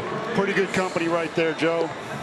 Unfortunately, the team we're playing leading, but the Braves really done a nice job ERA in May, and we got some young guys out there, Joe, who are learning on the scene. You see one of them right there doing a very nice job. Fulton Avish starting to pitch. Gotta love Whistler. Tehran's been there, but he's still young too, so the future looks bright here. And we've traded for a whole lot of pitching prospects as well. So if you believe in the old adage, if you can pitch, you're always in the game. Yeah. Well, I said that to Brian Snitker today by the batting cage. He said, man, the young guys, the starters are doing a great job. And he goes, oh, man, are they ever. Pitching great and seem to be getting better all the time. Absolutely. And making adjustments at this level. I've always said you can pitch a certain way in AA and AAA. And what I mean by that is you can stay away primarily and you can throw breaking balls when you're ahead and fastballs when you're behind. That game plan does not work up here. And so if you have executed that game plan and been successful your whole life, and now you come up here and the best hitters are in the world and you got to work the ball in and out and throw breaking balls when you're behind in the count, not everybody can do that. Nick fights one off. Diving stop by Duffy and a great play. I don't know that Tomlinson could have thrown him out if it gets by Duffy. So a little defensive gem there behind Suarez.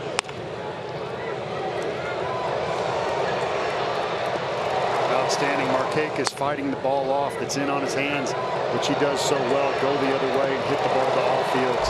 That one you got to credit Duffy with a great play. Nick's 0 for 2. Here's Kelly charged with an error, so that made that run in the top of the inning an unearned run. But it still counts. 3-1 Giants. One hopper to Panic. 2 down.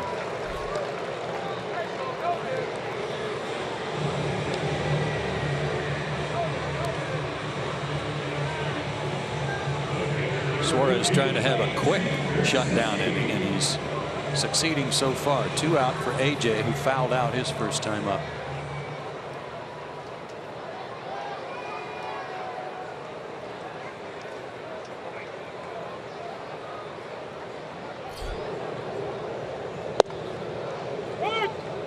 If you're wondering why AJ took a fastball down the middle, sometimes when that pitcher works 2 quick outs, you want to give your own pitcher a little bit of rest. The savvy veteran knowing that, wanting to see that first pitch.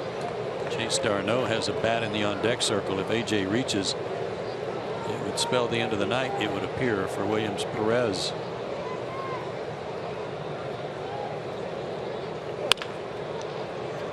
But Belt handles this, tosses to Suarez, and the Braves go quietly on only 8 pitches.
3-1 going into the 6th inning, and it is time for your Xfinity game break. We'll take you over to Baltimore, where the Orioles are hosting the Red Sox. And after a 3-home run game last night, that is Mookie Betts leading off with the solo shot. That is 4 home runs in 2 games, but y'all, he's not done. 2nd inning, Mookie Betts again to tie it up. That's 5 home runs in his last 7 at bats. The Red Sox lead 7-5 in the bottom of the 3rd. Wow, Kelsey. And the Orioles are trying to figure out how to trade for him right now. Good grief. I wonder if it's like Peavy, if it's his birthday too. Yeah, it might be. Buster Posey waves at a breaking ball. Williams Perez back out there for his 6th inning.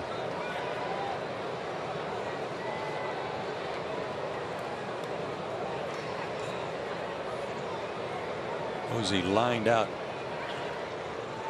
his last time up, and time called. I think the ball's out on, yeah, came out of the bullpen.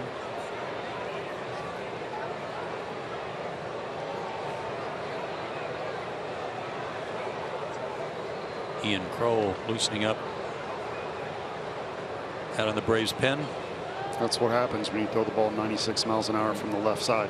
Yeah, any ricochet is going to go. That's right. Off the top of the chain link fence.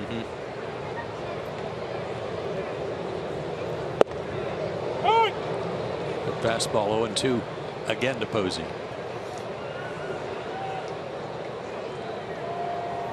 It's 4th time tonight. He's been 0-2.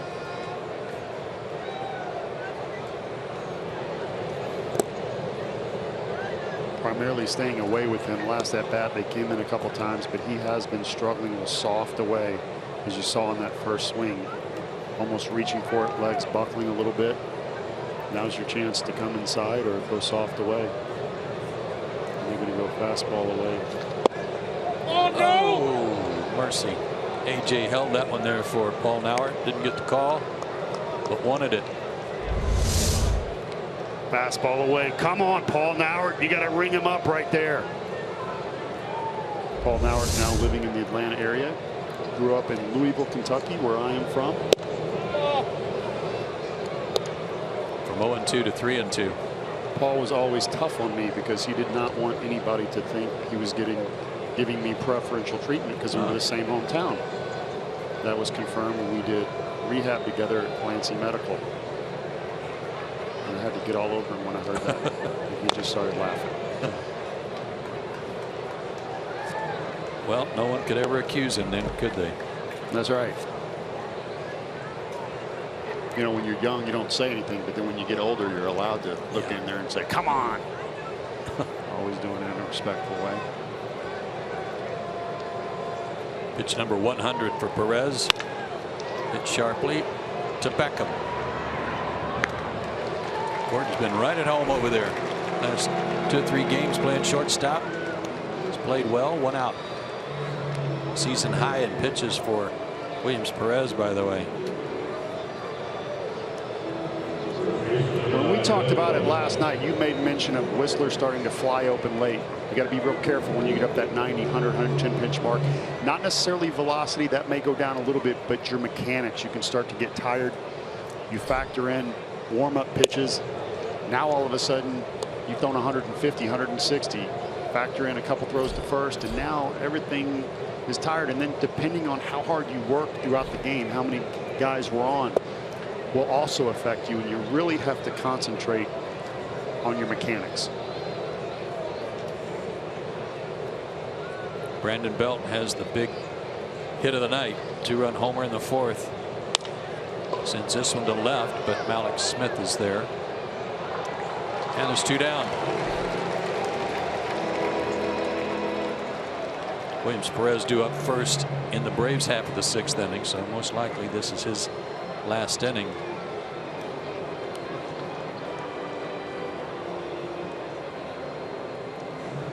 And the first at bat for Parker, who came on for Hunter Pence, who tried to leg out an infield hit his last time up, but strained that already strained right hamstring, re-injuring it.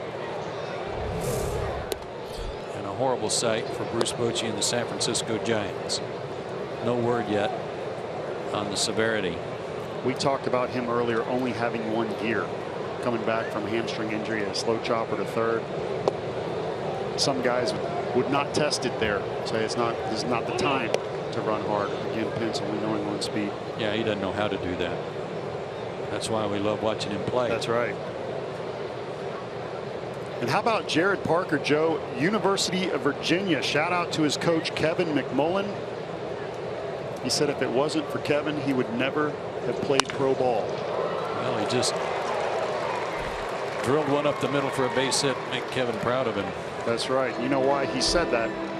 That was his only scholarship offer coming out of high school. Wow. Guy's good enough to play in the big leagues, but only 1 scholarship offer to college. Obviously, he proved a lot of people wrong. Brian Snitker's out of the dugout. He's headed to the mound. He's already made the signal to the bullpen, so that will end the night for Williams Perez. 3-1 Giants.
Say fans, don't forget SunTrust Park season tickets are officially on sale. Tickets start as little as $7 per game for A-list members, and act quickly to get the best seats before they're all gone. Visit Braves.com/SunTrust Park to secure your tickets today. Got to do the chop, Joe. Got to do the chop. Got to do some relief work here for Ian Kroll. See that ERA 3.27. What I really like about these stats are the 2 walks and 15 strikeouts. He has certainly done the job. And man, 95-96 from the left side. Yeah, 1 for 16 lefties against him. And he faces Gregor Blanco, who single leading off the 5th with a nice bunt single. Made it to second on a fielder's choice and an error by Kelly Johnson. Was bunted to third and scored on a sacrifice fly by Panic in the 5th. And that's not fair. You're in the bullpen, you throw one onto the field, and then you walk up with the first pitch breaking ball at the knees, outside corner, 88 miles an hour, nasty. Gregor handles lefties quite nicely. He's hitting 300 against him. That was a check swing foul. 0-2.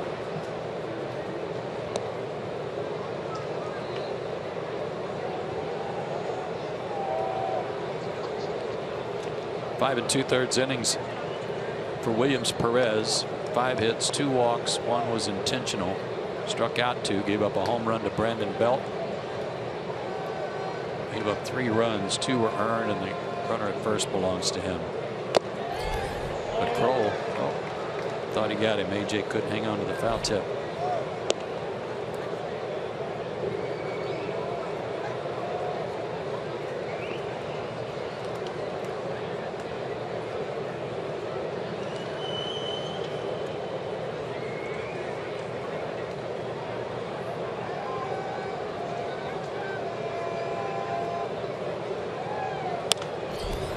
play.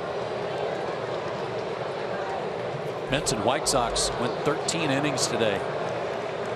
White Sox finally prevailed 2-1. In fairly comical fashion. What was that pitcher's name? Albers? Giant guy hit a double. You know, White Sox pitchers don't hit. He hits a double. They get him to third. He scored on a sacrifice fly. Watching him run from home to second. He didn't slide, first of all. Could have broken every bone in his body, but he made it. Looked like he dressed out at about 275. Toward left. Alex Smith, a good jump, but he slips and falls. Ball goes off his glove, and around to third goes Parker. They're going to score that a base hit.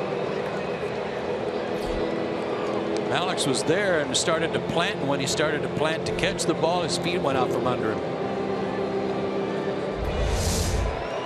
This is unfortunate.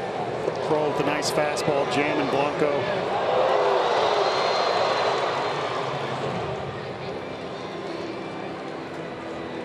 I don't know if he overran that a little bit, Paul, or if it just started slicing when he got there.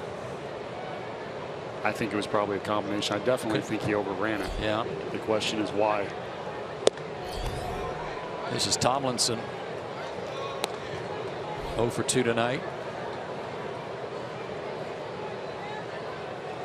Grounded out in the third, reached on a fielder's choice in the fifth.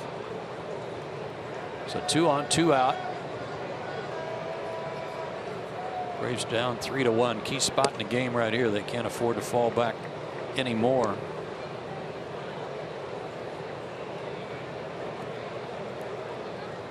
They got 1 hit last night. They only have 1 hit tonight.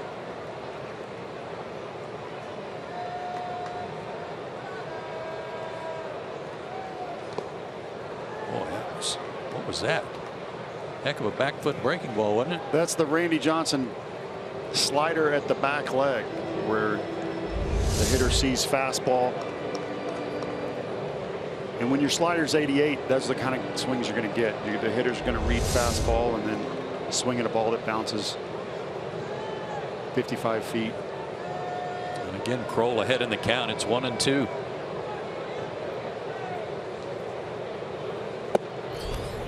Over but low at 95.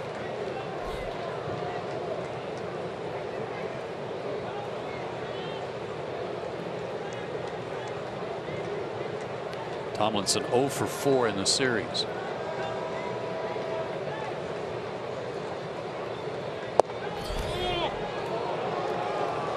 Full count. Fast runner at first. Blanco will be running on the pitch.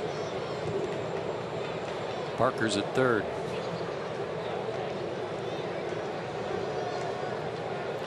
Just because he's a replacement, again hitting .429, runners in scoring position. Walked him.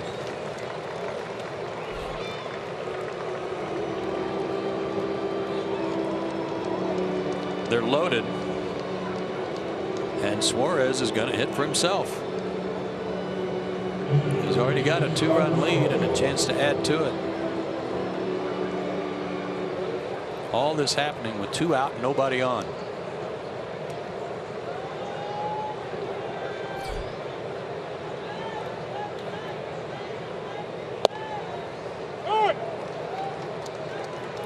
Suarez has struck out. He's also put down a very good sacrifice bunt. Just joined us, making his first major league start tonight.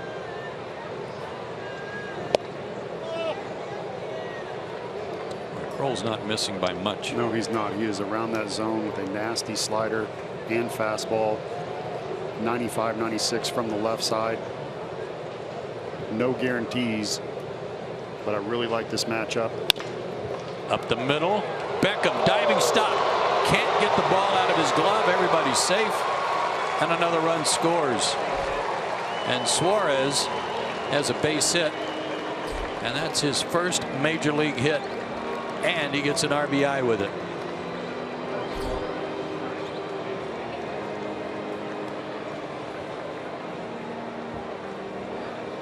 We'll throw that one out. And the Giants and Suarez lead 4-1. And as I said before that pitch, no guarantees, but I do like the matchup. Suarez hitting the 95-mile-an-hour fastball up the middle. That's impressive. Beckham with a nice stop and just could not find the handle.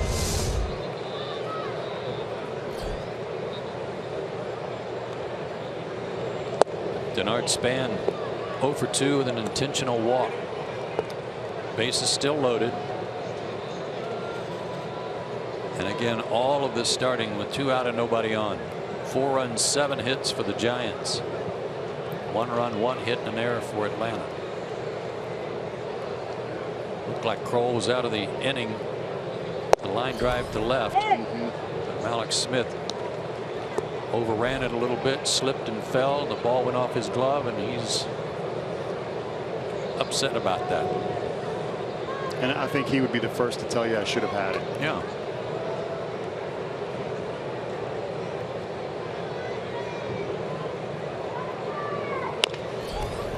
Tough play for Kelly Johnson. Flipped to first, got him, inning over. The Giants, with a little 2-out lightning, add to their lead. We go to the bottom of the 6th.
Half of the 6th inning, and fans, you'll want to come out to movie night at Turner Field on Saturday, June 11th, and watch the Braves play the Cubs at 4 o'clock.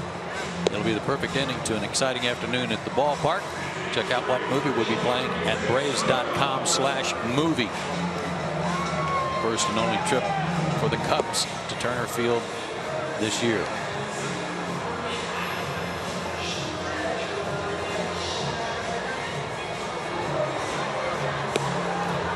Braves got to get their hitting shoes on against Albert Suarez, who has 1 hit them just as Jake Peavy did last night. The difference is the Braves at least have a run across tonight, albeit on a triple off the glove and leg of Denard Span that set the Braves up for a Beckham RBI. Chase Darno will pinch hit for Ian Kroll leading off the 6th inning. Chase hitting .320. 2 for 3 as a pinch hitter.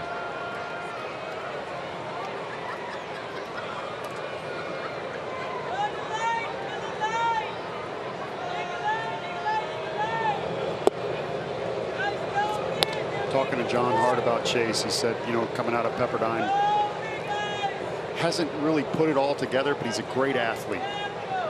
Gives you flexibility on the infield, and you got to give him credit when he's got his chance. He's hit the ball. Pops this one up right below us. He is a good athlete, Paul. He can play anywhere on the diamond. He's even basically volunteered to be the emergency catcher if Brian Snitker needs one. And if he can just stay healthy, he's had more than his share of injuries in his young career. Lines this one down the left field line toward the corner and off the wall, just missed a home run. He glides into second base, and he couldn't have missed a homer by more than a foot. I'd like to say get in the weight room, but this guy's pretty built, so I can't say that. Chase Darno rifling the ball off the left field wall. Oh man, right on the line.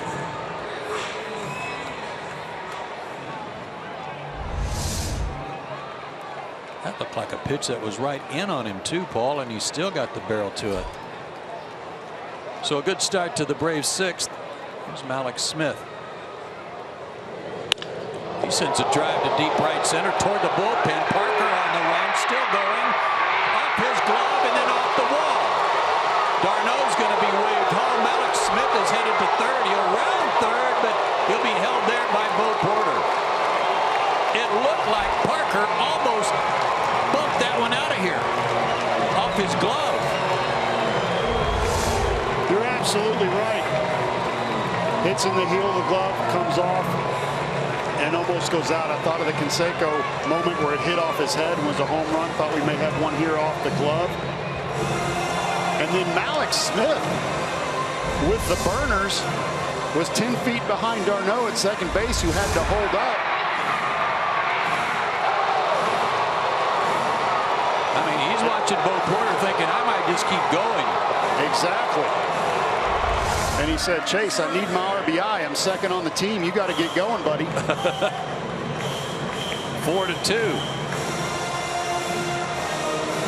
Chance for another one here. Runner at third, nobody out for Inciarte. That's two drives that both hit the yellow line, but neither one were a homer. Double and a triple. Corners in for the Giants. Inciarte, who's 1 for 2 with a triple. He sends one down the third base line, foul.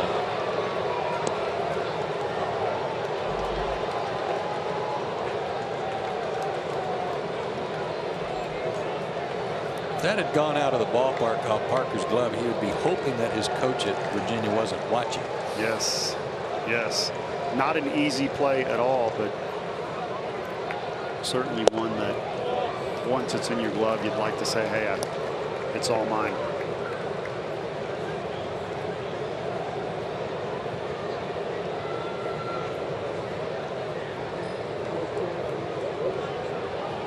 Inciarte looking for his third RBI.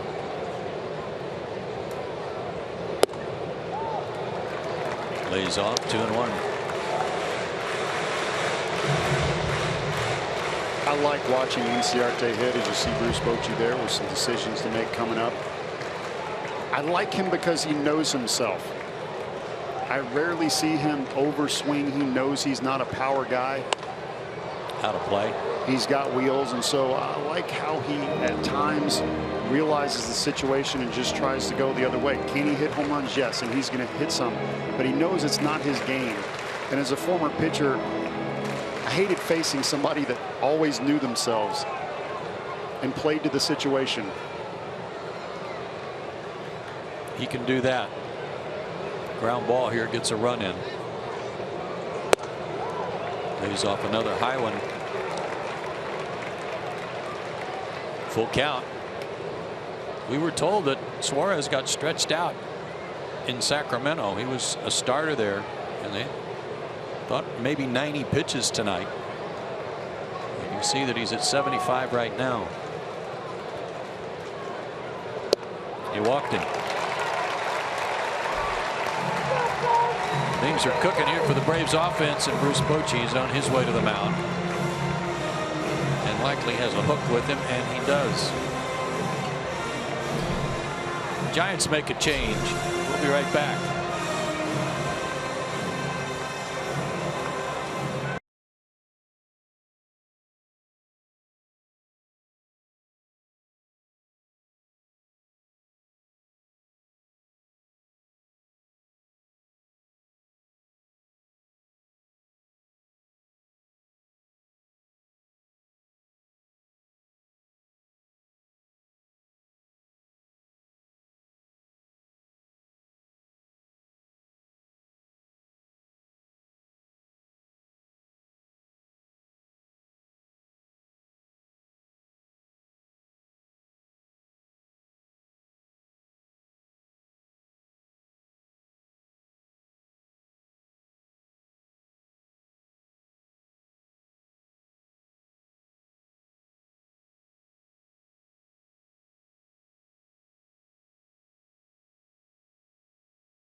Sixth inning, time for tonight's State Farm instant replay. And both this inning. Garneau hitting the ball in on the hands, just missing the home run by a few inches. And then Malik Smith getting into one. Just missing a home run by inches as well with a triple. Almost a little help there from Parker to get it out of the ballpark. Extra base hits plentiful for Malik Smith, 14 out of 30. And George Contos is the new pitcher for the Giants. He pitched here last night, walked the only batter he faced. Throws hard, has a cutter and a hard slider. Gordon Beckham the batter with runners on the corners and nobody out. A run in, 4-2 San Francisco.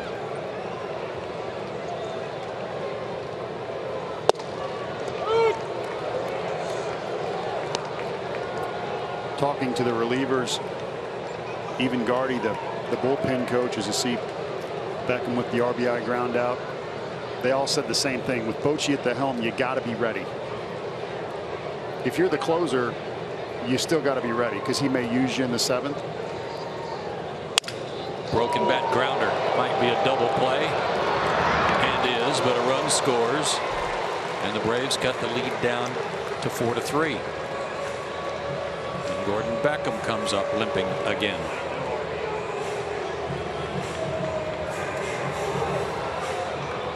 Remember, he strained his hamstring in Miami and was on the disabled list.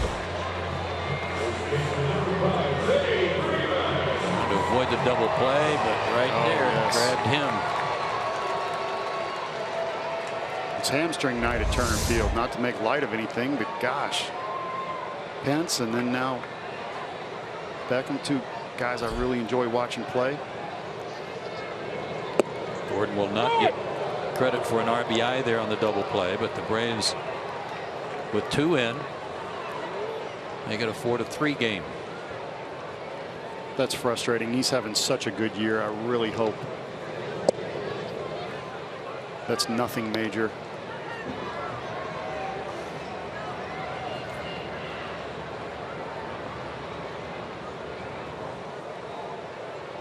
And it was his left hamstring that put him on the DL.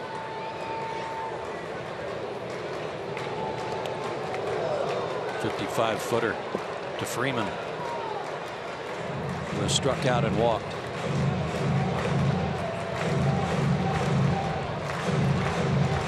Walking a little better there. It looks like he's headed for some treatment.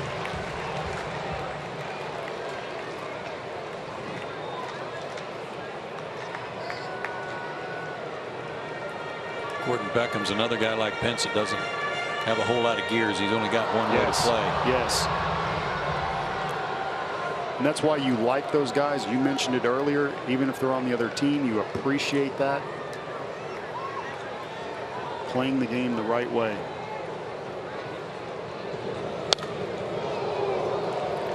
What I was talking about Bochy, what the guys were saying is Contos struggled last night. I wouldn't put him in with first and third and nobody out. He didn't look good last night. But Bochy, having confidence in him, putting him back out there, Contos answers. So that's what they said. You can't really read into what he's going to do. He will give you second chances. His office is always an open door. You can come in, complain, say whatever you want, but he is going to try and win that game. And it's not always predictable. He's so steady too, Paul. Times I've been around him, even in the playoffs when they were playing the Reds on the way to a world championship a couple of years ago. They were down 2-0. They'd lost both games at home in a best-of-5 series, and you go in to talk to him before game 3 and he's got his feet on the desk and he's got, well, we'll show up tonight, you know, we'll field a team. Payoff pitch to Freeman, struck him out. So a nice job by Contos here, a double play and a strikeout, but the Braves with 2 on the board in the 6th make it a 4-3 game.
Atlanta Braves baseball is sponsored by your local Toyota dealers, Let's Go Places, the Georgia Lottery, and Zaxby's Indescribably Good.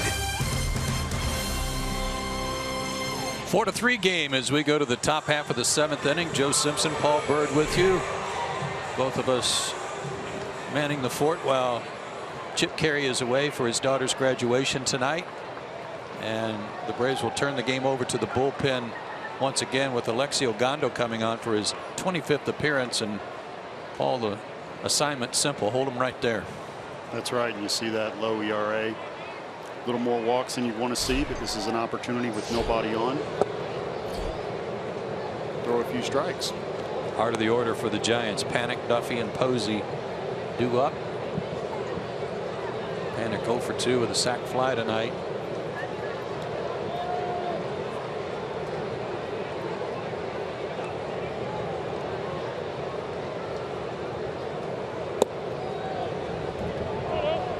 Two and 0.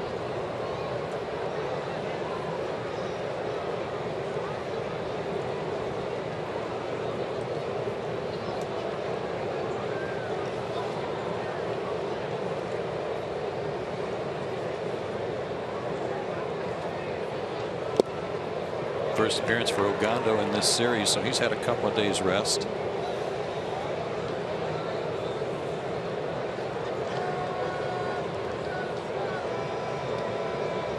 Two and 1.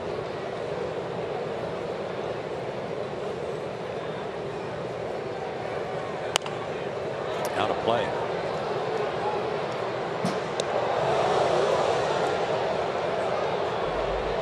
Hey, one of the nice things about that 2-run 6th inning for Atlanta was getting to watch Darno and Malik Smith run at the same time and just kind of run till they tag you type attitude. That's right. Darno stays in the game to play short. That 2 is out of play. We'll let you know as soon as we get any word on Gordon Beckham and his bulky hamstring. You see Chase Darno sing a little bit there. Kind of relaxes him. I know certain people can misinterpret that, but he has fun playing the game. Mom, an opera singer, he uses that to calm himself down. And he's been doing a great job. I don't know how that missed Panic. Full count. The slider.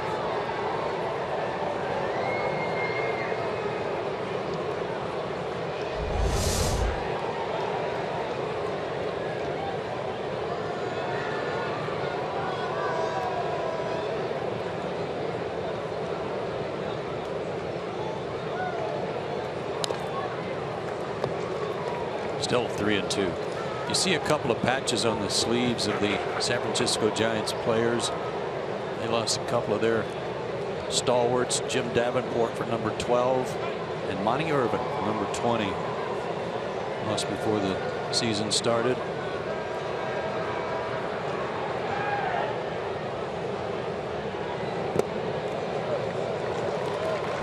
A leadoff walk.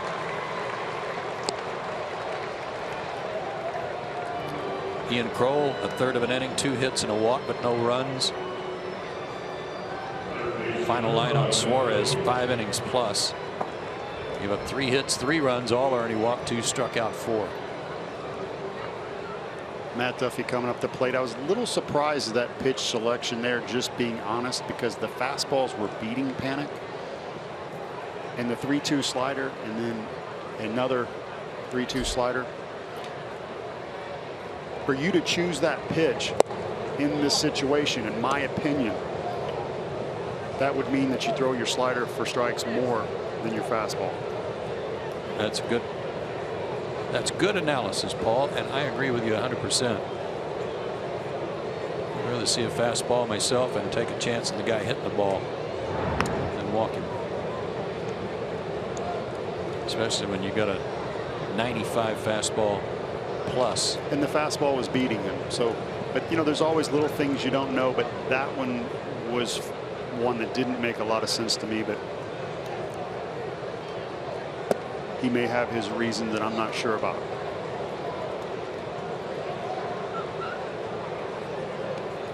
He's fallen behind with fastballs here again. 2-0.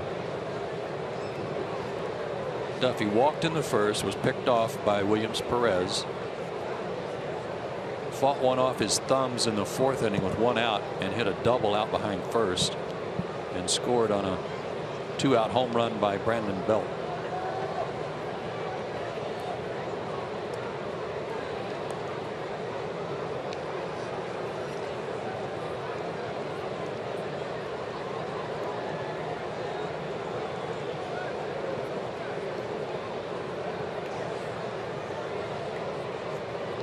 Good hitters count.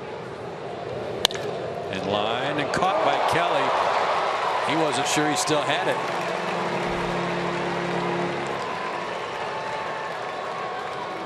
Looked like he came down from his jump and was looking in his glove to make sure it didn't go through the leather. Nice positioning right here. And you see the hard line drive. Kelly Johnson with some athletic ability. You see the jump. Nice play.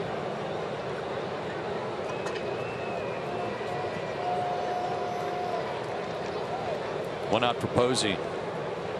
0 for 3 tonight, 0 for 8 in the series.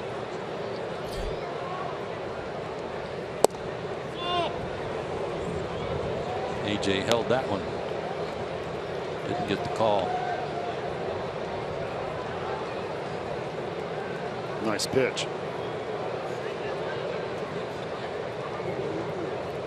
Am I allowed to complain up here from the broadcasting booth? All right.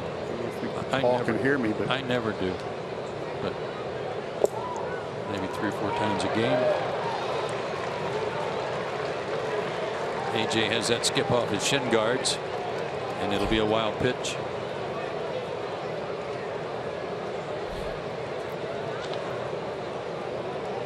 Truck howling with laughter over me saying I never complain about calls. So how do you do it? You hit the cough button and you scream out, or just? Oh no, it's just maybe. Wow, where was that pitch? No. Wasn't low. Same thing that comes out of dugouts, or from a pitcher who's trying to cover his mouth with his glove and it doesn't really deflect it.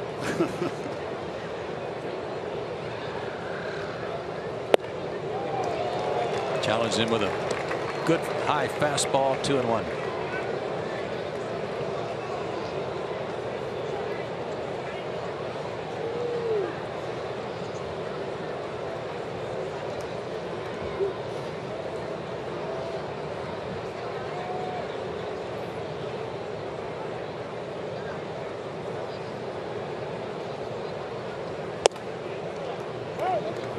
Three and 1. Pretty good breeze blowing in right now. It's picked up. Blowing in from center.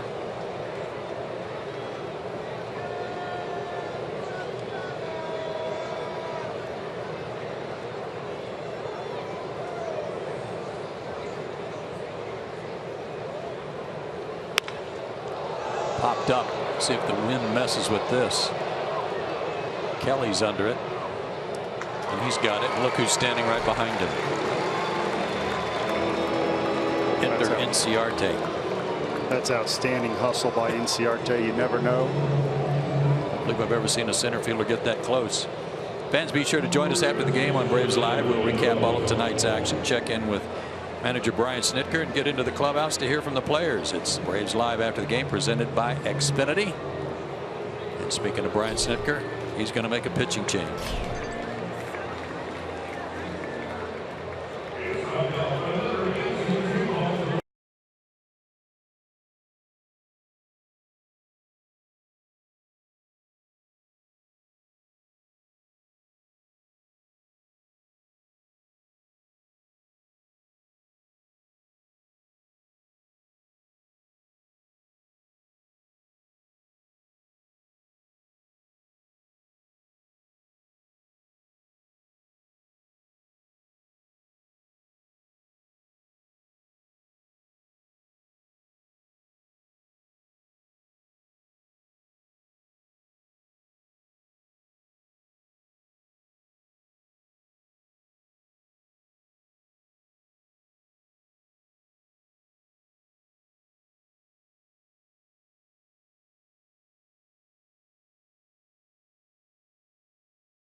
7-2 out with Paul. We've been bragging on the outfielders all night. Look at Ender Inciarte on this pop-up.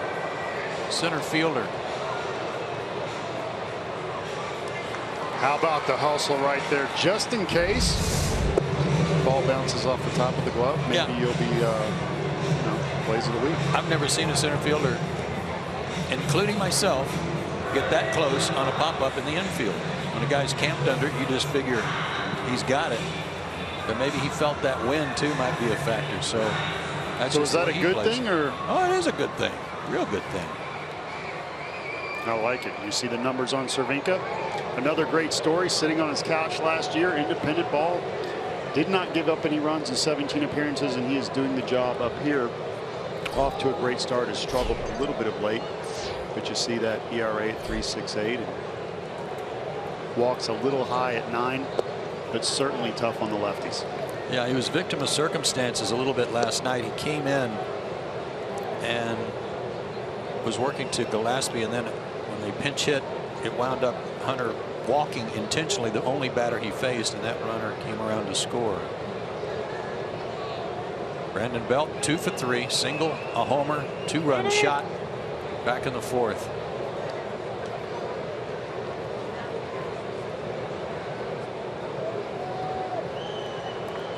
Four for 10 in the series.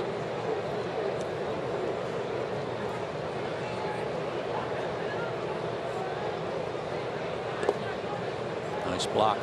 Excellent block.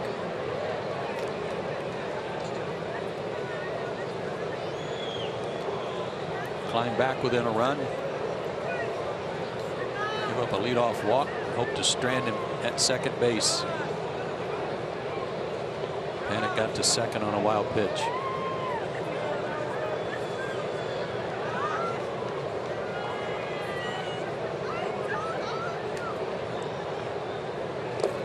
Another good block. And I got to say something about that, Joe.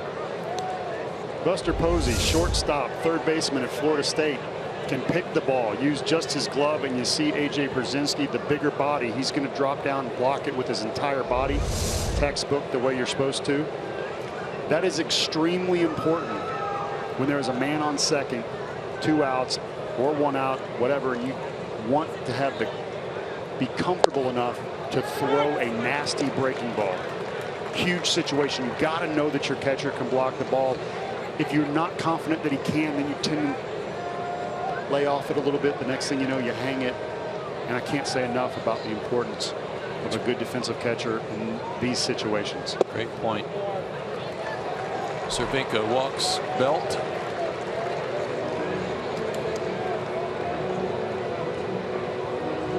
And Parker, the batter.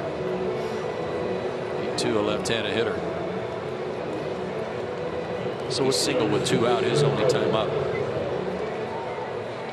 Parker with a nice job hitting the baseball up the middle last at bat. Again, I said it before, kind of snake bit me a little bit. No guarantees here. I'll always preface it with that. But I like this matchup better simply because Brandon Belt's hitting the ball well. You got a lefty-lefty matchup. So I'm going to do exactly what they did last inning, and Belt's going to get 4 or 5 nasty sliders, my best. And I'm going to take my chances. If he swings, great. If not, I'm going to walk him and try to play the percentages with my next at bat. And work with Parker.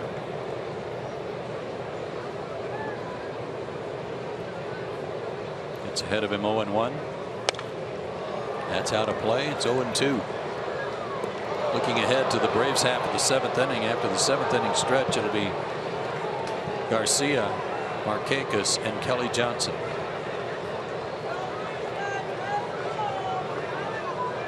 See Garcia asking him earlier on defense. He's out there now, what he worked on when he went down to AAA, and he said his footwork, specifically going laterally side to side.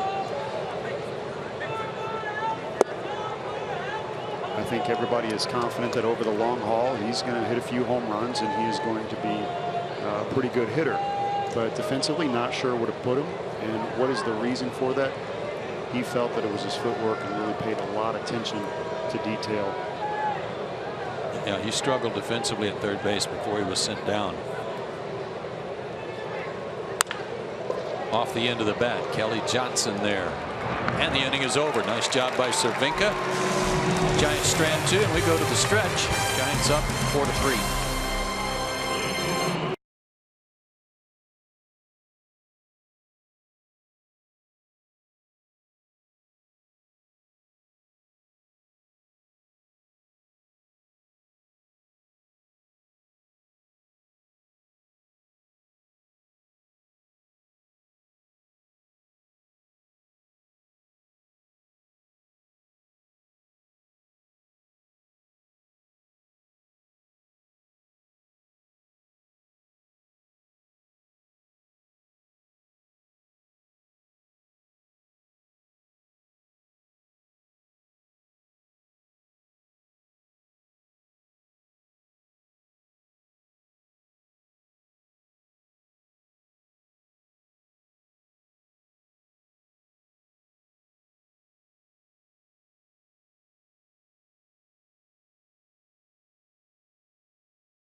We'll celebrate the top moments in the history of Turner Field tonight. It's Game 4 of the 2010 National League Division Series when the Giants defeated the Braves 3-2. It was also Braves manager Bobby Cox's last game, and after the game ended, he came out of the dugout briefly to acknowledge the fans, and he was greeted with loud cheers from the entire stadium, as well as an ovation from the Giants players and coaches.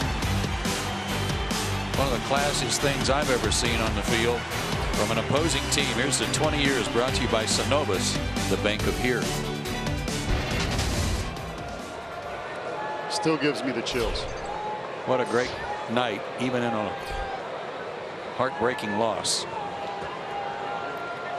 Canto's still out there. He'll face Adonis Garcia to start the 7th. Braves down a run.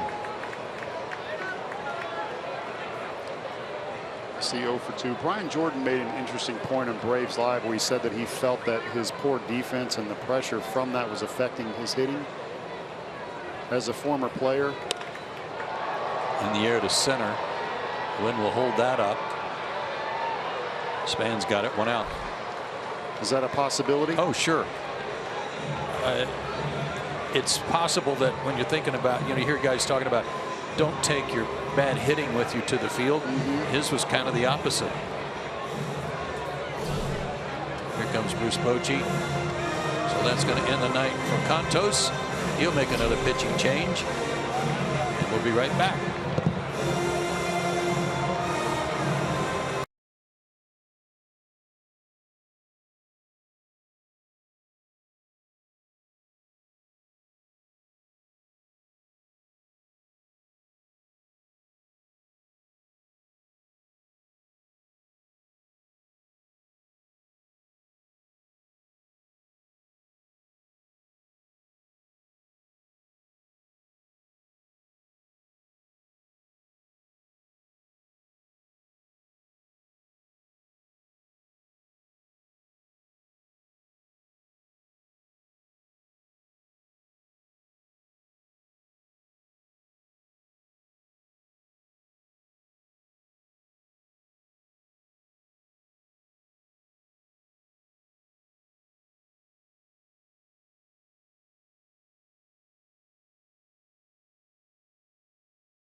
5 2/3 innings. Albert Suarez, in his first big league start, worked 5 innings, but a couple of injuries have kind of marred this game, Paul. Unfortunately for both sides, the first started with Hunter Pence in the 4th as he pulls up with that right hamstring injury, something he was just coming back from a week ago. And then in the 6th, Gordon Beckham having such a good year, and his was the left. And a re-injury to that left hamstring for him. Both guys trying to leg out ground balls. Javi Lopez, the side-arming lefty, comes in to face Nick Markakis. Lopez 2/3 of an inning last night, no damage. Line to center. Span got a good jump. Oh. A little swat there to keep it from hitting him in the face. I don't know what happened there unless it was knuckling. There he gave the sign. A little late cut to it. Took off on him.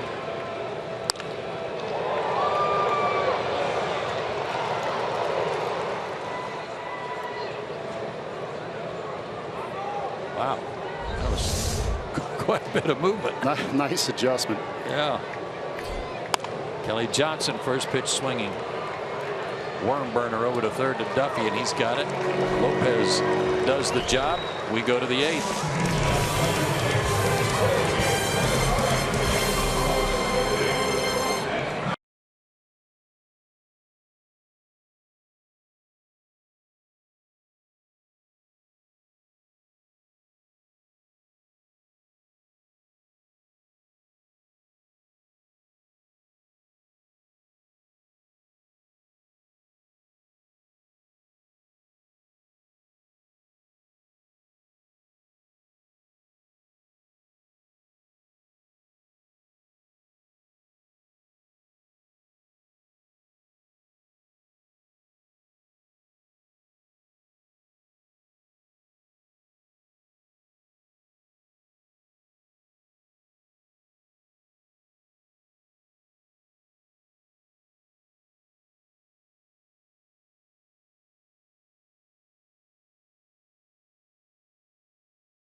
Field on Saturday, June 25th for a free post-game concert as part of the Coca-Cola and Delta Airlines Summer Concert Series.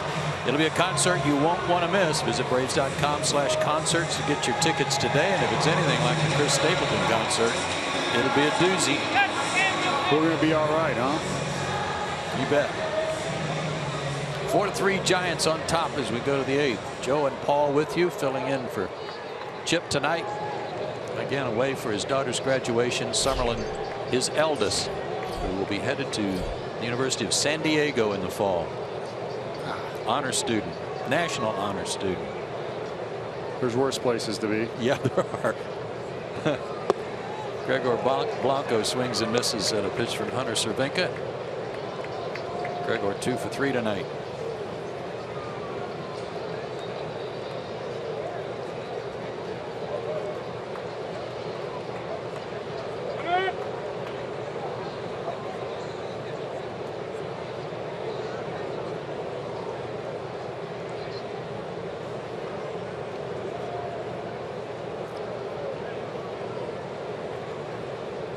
Shows bunt. He had a bunt single earlier tonight.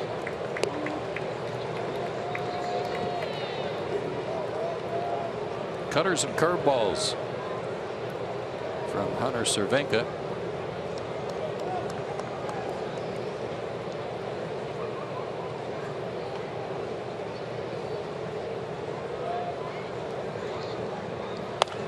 how to play.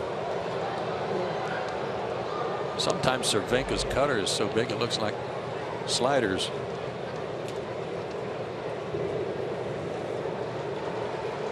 Coming in at 89 too. The harder you throw the ball, the harder it is to get that big break.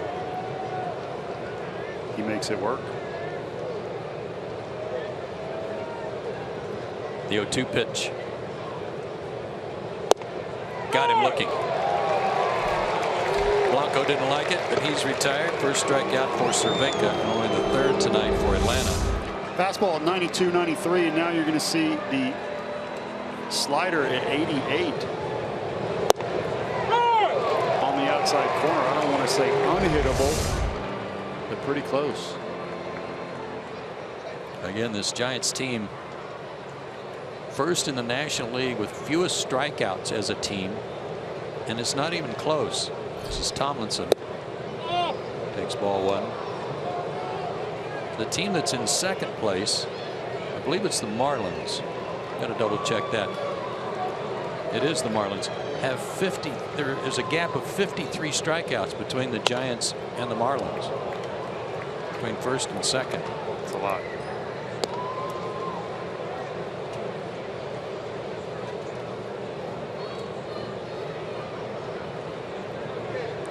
You like my color commentary on that one? That's a lot. Better than most. Glad I could add the most some stuff for the viewers. Brandon Crawford has a bat and is on deck.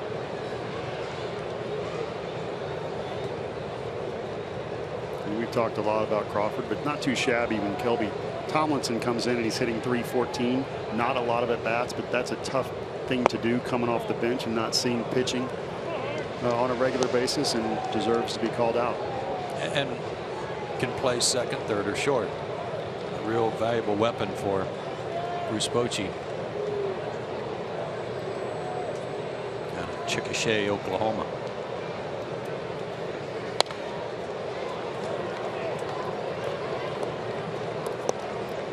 Full count.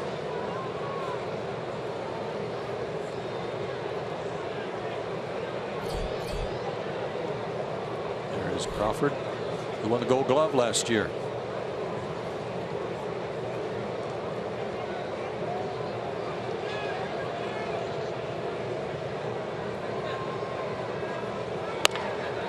To third, behind the bag, long throw, nice play by Adonis.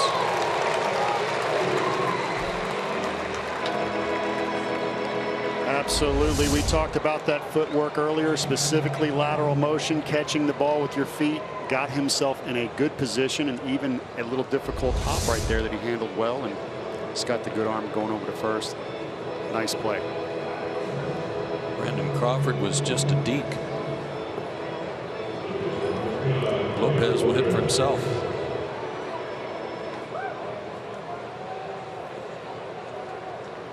Interesting. Braves have A.J. Pierzynski due up first in the bottom of the 8th. Smith also due up. Well, apparently Bochy wants to leave him in there to face those lefties. First at bat of the year, fouls one off. I dare to say that he is not very comfortable right now talking about Lopez. Cervenka, a lefty specialist, and Lopez just seeing some good BP pitching. Well, he did the right thing. He just took 3 and went to the house. I agree.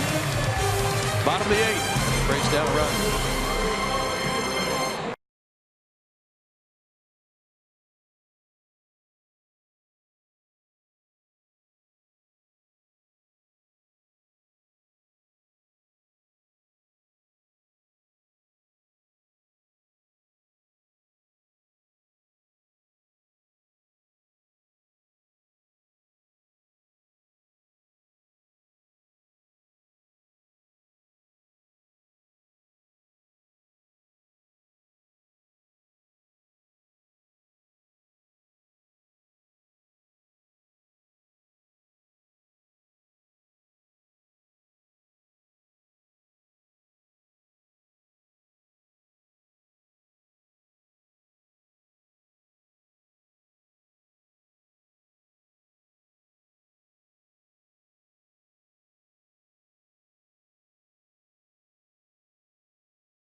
Xfinity game break today. I'll take you over to Citi Field where the Mets are hosting the White Sox in Game 3 of the series. 13th inning, tied up at 1 apiece. White Sox relief pitcher Matt Albers doubles, leading off the inning for his first hit since 2007. He would go on to score the go-ahead run on a sac fly. Look at that boy run. The White Sox beat the Mets 2-1 in his first at bat since 2009. I mean, to tell you, he was chugging, Kelsey. Matt Albers, known by his friends as Fat Albers, but be that as it may, Bruce Bochy is going to make another pitching change. We shall return.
Is sponsored by Georgia's best Chevy dealers, Georgia Power, and Xfinity. X1 from Xfinity will change the way you experience sports.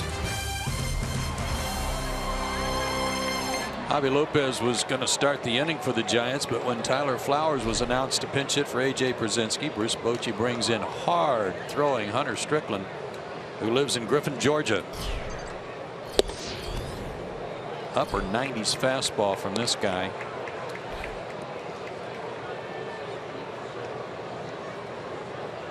Born in Thomaston, Georgia. Tyler hitting .267, 2 homers, 11 RBIs. Braves down a run in the 8th.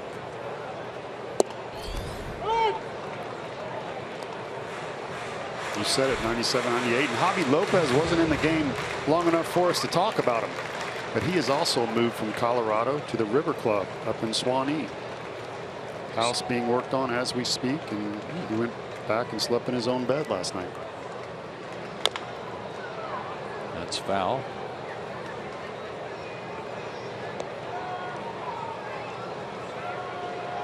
One and 2 the count to Tyler, who's 0 for 1 as a pinch hitter this year, but has been swinging a hot bat. What do you see as a difference in his swing? Shorter. That's what I see. He and Gordon both have shortened up their swings, hit the ball up the middle into right field.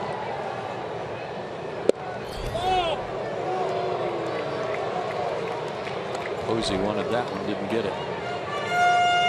Foxtrack had that just off the outside corner at 97 miles an hour, and you see Flowers is choked up on the bat.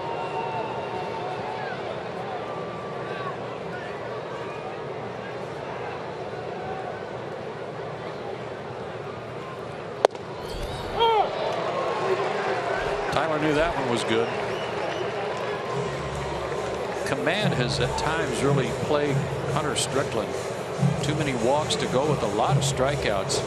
But so far this year, 19, now 20 innings, 6 walks, and that's not many for him to go with 22 strikeouts. Jay Starno got the rally started with a pinch hit double off the yellow line in left field in the 6th inning. Sends this one to right, but it's going to slice foul. He hit a double off the line, and then Mallex Smith hit a drive toward the Braves bullpen. And Jarrett Parker, the right fielder, almost caught the ball, but in the process almost shoveled it out of the ballpark for a home run. It hit the yellow line and came back for a triple.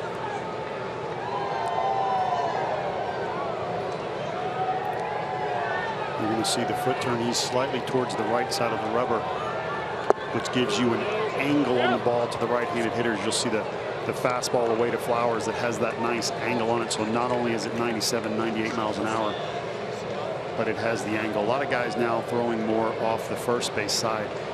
But if you are a slider, curveball, cutter, I like that foot over on the right side of the rubber, because not only do you have tilt, but now you have the angle. And I think you can attest to, as a hitter, probably don't like that. Especially if you're right-handed hitter, that's a crossfire, and he throws across his body a little bit as it is. Posey moves away, breaking ball right back at him. Wow. Jace d'Arnaud at his second hit. That was a pretty good pitch. d'Arnaud really continues to impress. Breaking ball, you're going to see here a little slider. d'Arnaud staying on it. Nice pitch down and away. Charlie Browned him right up the mound. And Chase, who can run a little bit. And right now he's saying, why didn't I throw the ball 98? Probably so. He'll have a chance to think about it in the dugout. Another change.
Luncheon on Friday, August 19th. Be sure to get your tickets before they're all gone. All guests are guaranteed to sit with a current or former Braves player, coach, alumni, or Hall of Fame member. Call 404-614-2310 for more information or to order your tickets today. Braves have the tying run aboard, and Josh Osich on to pitch to Mallex Smith, but instead it will be Jeff Francoeur.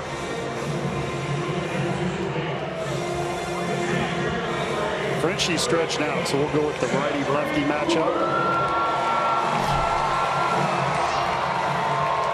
I like this, and me too. Now, I know we got a lefty on the mound, but d'Arnaud is deceptively fast, so could force the issue here if he wanted to. We'll see how they play this, but you definitely have to pay attention to him. First pitch swinging at a 94 fastball is Francoeur, 0-1. Osich can run it up there, mid to upper 90s with a cutter.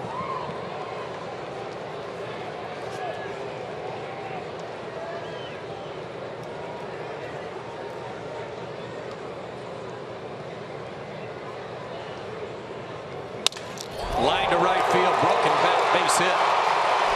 d'Arnaud had to wait to make sure it got through. He'll stop at second. the second pinch hit of the season for Jeff Francoeur, who's been swinging a hot bat. Came in hitting .287. Doing the job right here on the pitch away. The bat died a hero as it snapped in half. And unfortunately, as you said, Darno had to just hold up right there.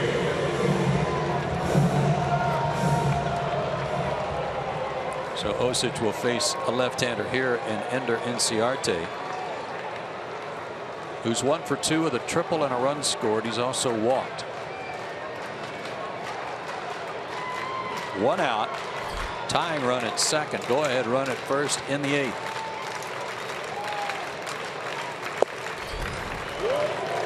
One and out.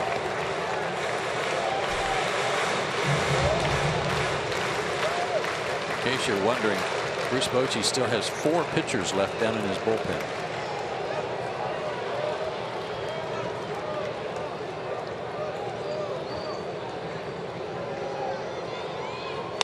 Down the line, backhanded by Duffy, steps on the bag, throws high, and pulls Belt off the bag. Looked like an easy double play to get out of the inning, but the Braves are still alive. And I will strike this one up too. He had too much time. So he stepped on the bag, slid off the back just a little bit. And you see the high throw.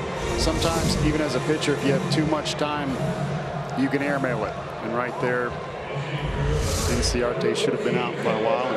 And he slid a bit on the on the back side of that bag. Kind of rocked on him. So the Braves are still alive, and the pitcher spot due up, and Daniel Castro is going to pinch hit. This call to their bullpen, they want to know if either Casilla or Guerin are ready to go.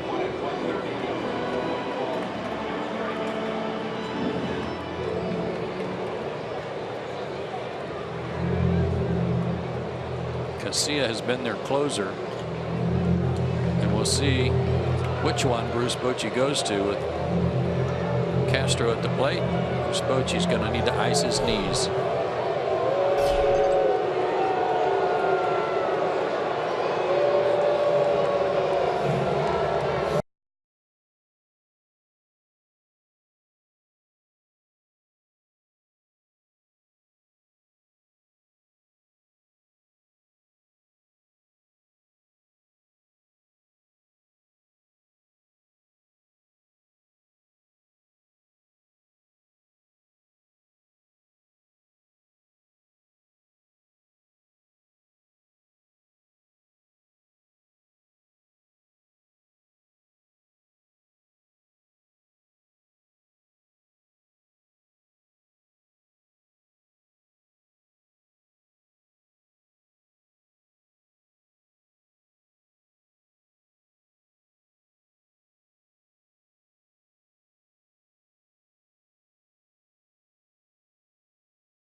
Giants leading at 4-3. Braves have a couple of men on, and a look at tomorrow's probables.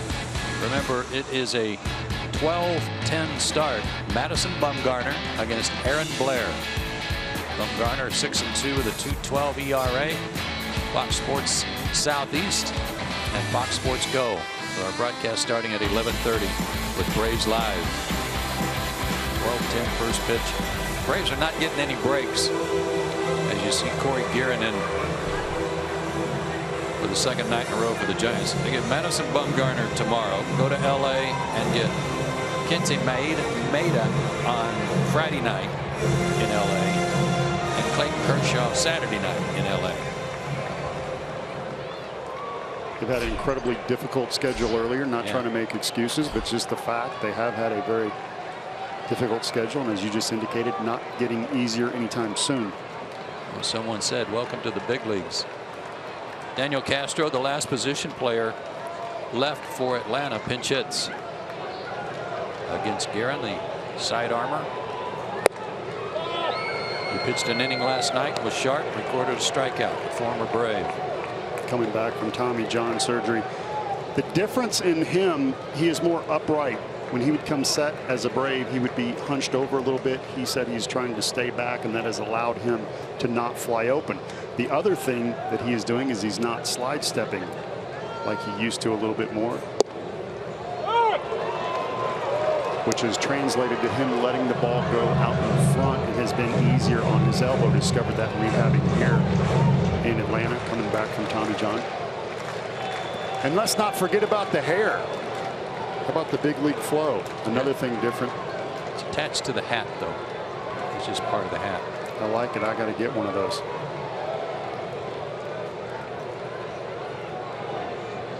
Tying run at second. Go ahead, run at first.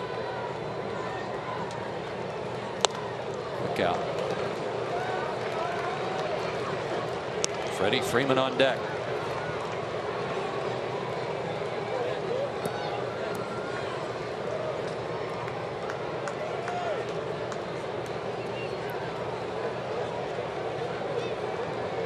Francoeur, the runner, at second, and Inciarte at first.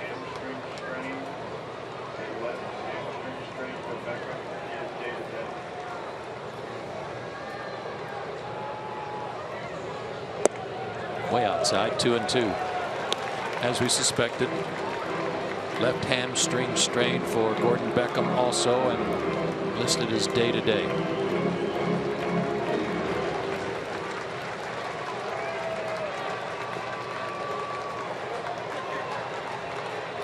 Big pitch here for Guerin. Goes 3-2. Then the runners get a head start on him with 2 outs.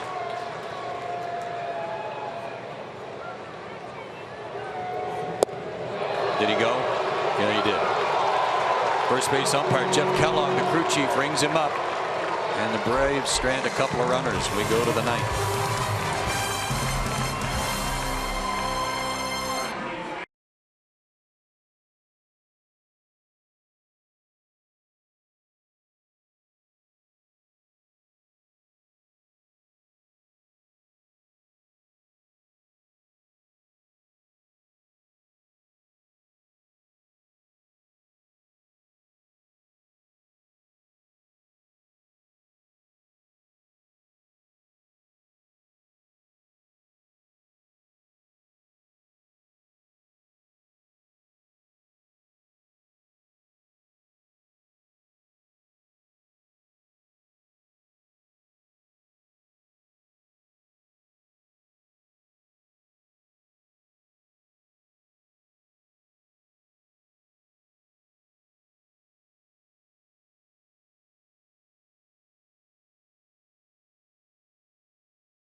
Four to 3. Time for our Toyota key play that occurred in the 4th inning.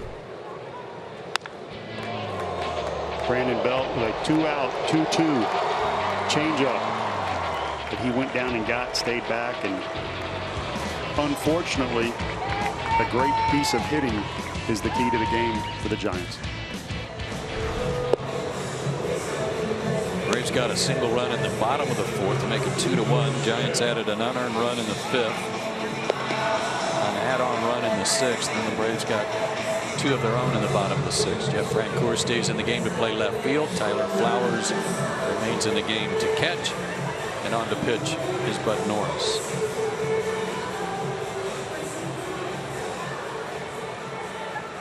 Bud Norris had struggled in the starting role. Down to the bullpen, he's pitched some good games, eaten some innings. Got to hold him right there. Top of the order for the Giants. Span, Panic, and Duffy 2 up.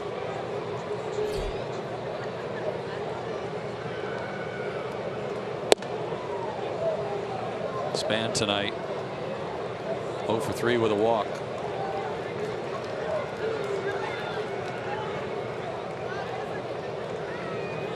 For 10 in the series. Popped up out behind short. Darno out. Francoeur in. Francoeur with the catch. 1 out.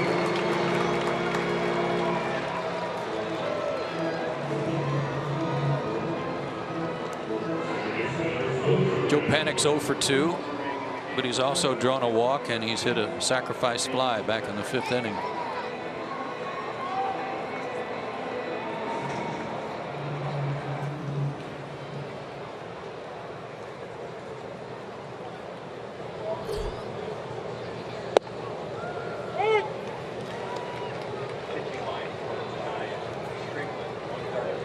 I really think Bud Norris, his stuff is too good to have the numbers that he has. It's just a rotten start, Paul. And a couple of starts that were rotten at the beginning. I agree, and I mean that as a compliment to Bud Norris. I believe that when you're throwing the ball 93, 94 miles an hour, you have a good slider, you have a good cutter. I think once you locate your pitches, you'll be very good. It's just a matter of, as you say, just settling in a little bit.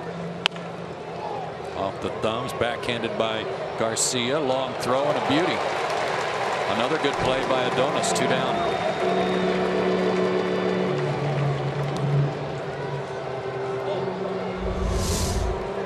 I agree with you, Joe, and let's look at the footwork.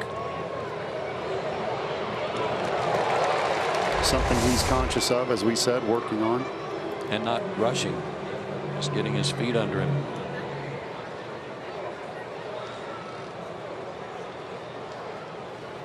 And Duffy's 1 for 3 with a double and a walk.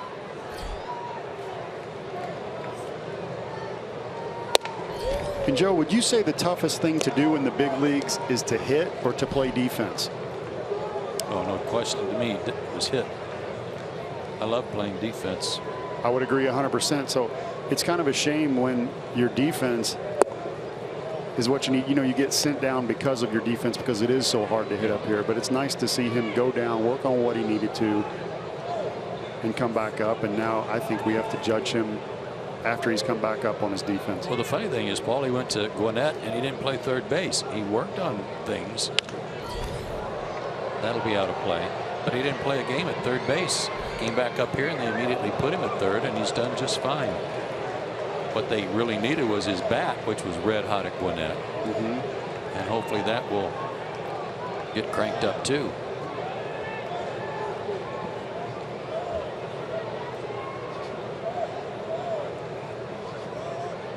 Two and one to center. Another great jump by Inciarte. He had him played perfectly. And a 1-2-3 inning for Norris for the Braves in the ninth. Freeman, Garcia, and Markakis. They're down a run.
Time for a little walk-off action for the Atlanta Braves. They trail by a run.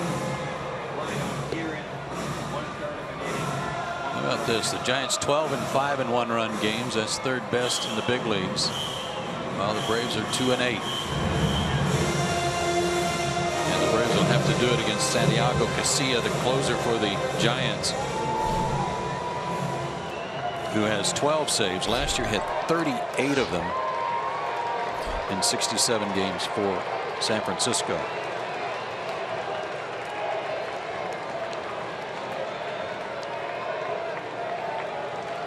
Freeman, Garcia, and Markakis. Freddie 0 for 2 tonight. 2 strikeouts and a walk. You see that great walk to strikeout ratio. Garcia, 35 years old, showing no sign of slowing down, but Freddie Freeman's got good numbers against Casilla. I'd say. Up there with a lot of confidence, one would guess.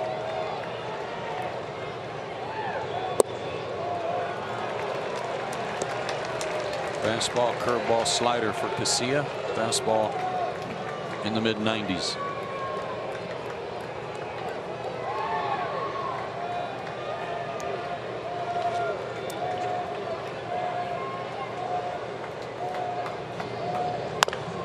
Ball. Pulled foul, 2-1.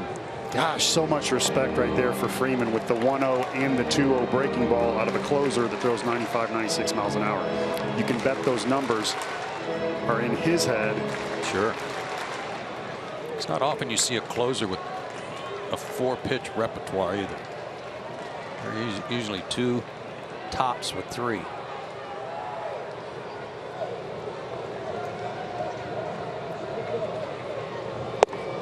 Backdoor slider.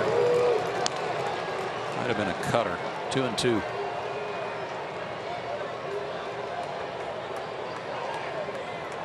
Good pitch.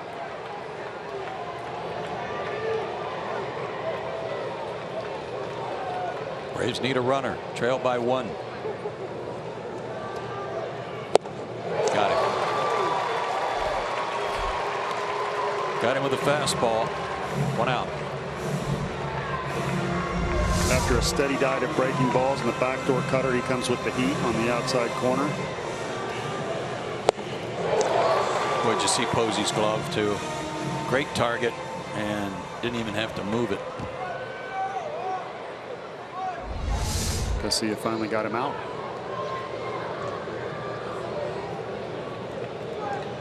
Garcia 0 for 3 tonight, 2 for 17 since he came back up.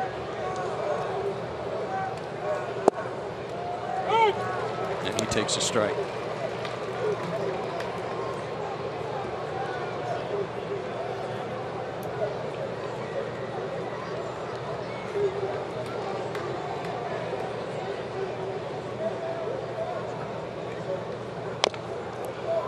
One-two.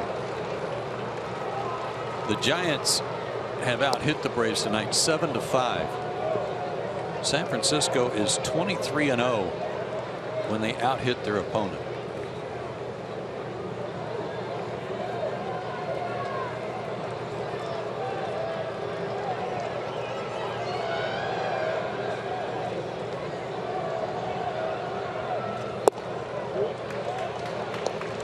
Wasted outside, 1-2.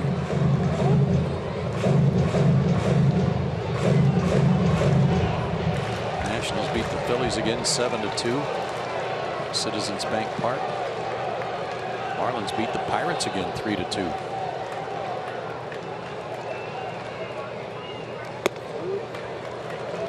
Way outside, 2-2.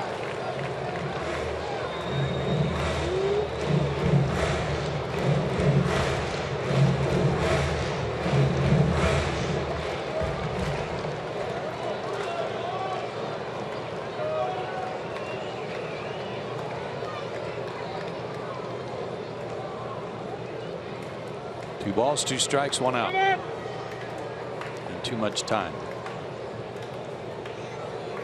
More of the balls jumping at Camden Yards tonight. Baltimore leading Boston 10-8 in the bottom of the 7th. Mookie Betts with 2 more homers at least tonight.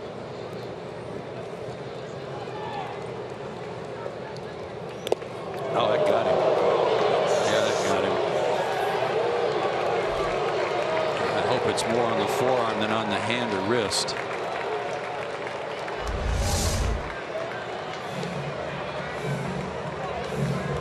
Fastball in on the forearm. You called it. Tough way to get the tying run aboard, but he's at first. It's kind of like the one that got Tyler Flowers the other night.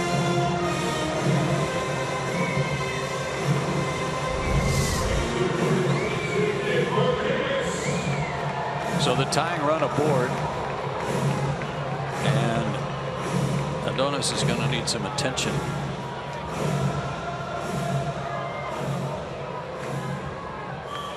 Jim Lovell out to check on him. Remember, the Braves are out of position players.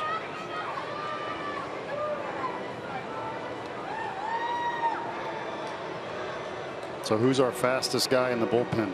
Well, I was thinking about one of the starting pitchers. I don't know if I misunderstood him or not, but I heard a conversation between Aaron Blair and Matt Whistler. Whistler talking about how he was going up to take batting practice and wouldn't get on base. So I think this is his opportunity if he's got his spikes on. There you go. But it looks like Adonis is going to stay in, and Nick Markakis the batter. Nick's 0 for 3 tonight. Line to center his last time up.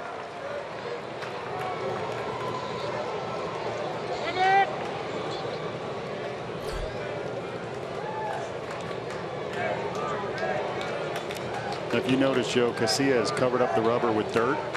He will move around on the rubber. You mentioned he throws 4 pitches, and some pitches are better from different sides of the rubber. A little flare out behind short. That's going to drop base hit. Garcia's going to try to go to third, and he'll make it. Blanco trying to play it safe to keep the double play in order. Had a play at third. Really surprised me that he did not throw the ball to third base. Not saying it was a guarantee, but as you indicated, definitely a play at third base. I'm wondering what happened right there, and you got to give Markakis credit. Inside outing the ball again. He did that earlier in the game. Good read by Adonis, too, knowing it was going to drop. And good hustle right there. Blanco, who's got a good arm, elected to play it safe. You can look at Casilla. He's wondering what you and I were wondering. Boy, he looked at him, too. It wasn't that it was a tough play for him that he had to take his eye off the runner. He looked at him all the way and threw a lob shot into second base. Well, I bet he wished he had that one over. They do have the double play in order. With that play, Nick comes through with a clutch 1-out hit, and they're on the corners. Tying run is at third base. Winning run at first for Kelly Johnson. 3 groundouts tonight.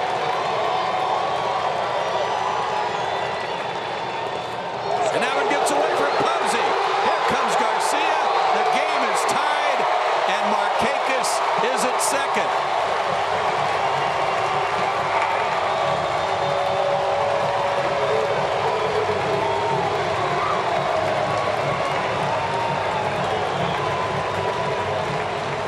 All tied up. Well, Joe, whatever gets the job done. And Buster Posey unable to get in front of that ball and get his whole body in front of the ball. Wild pitch. They're going to walk Kelly. His run doesn't mean anything, and set up a potential double play ball. But the Braves have the winning run in scoring position for Tyler Flowers.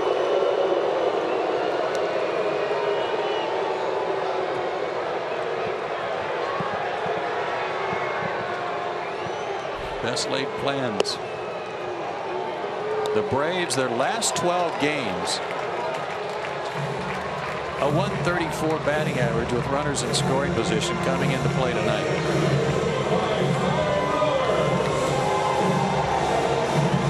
They did have an RBI triple from Alex Smith back in the 6th. So Tyler Flowers, who came on as a pinch hitter last inning and struck out, is the batter.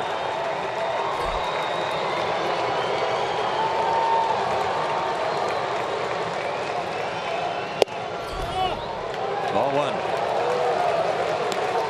You said something before this inning started, how the Braves needed a walk-off. Need one bad. I agree. Wonder if Casillas still mad or upset about Blanco not throwing the ball to third base.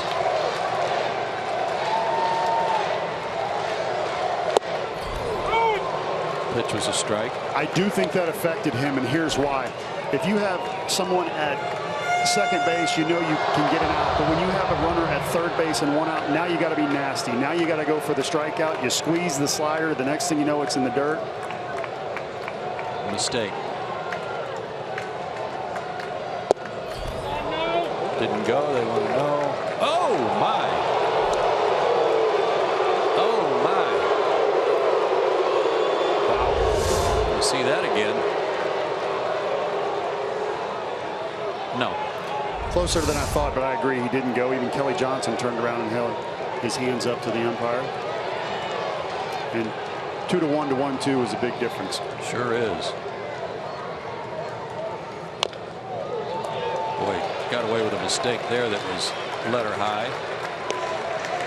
Tyler fights it off.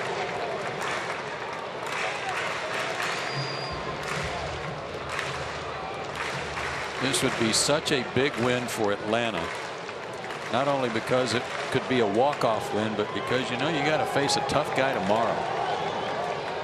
Come out of this with a 2-1 lead in the series, you're feeling pretty good about yourself.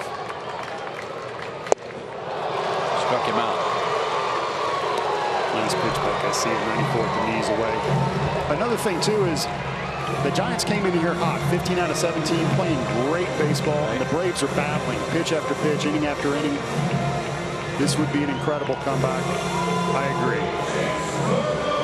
Chase Darno is the last hope for the Braves. With 2 out.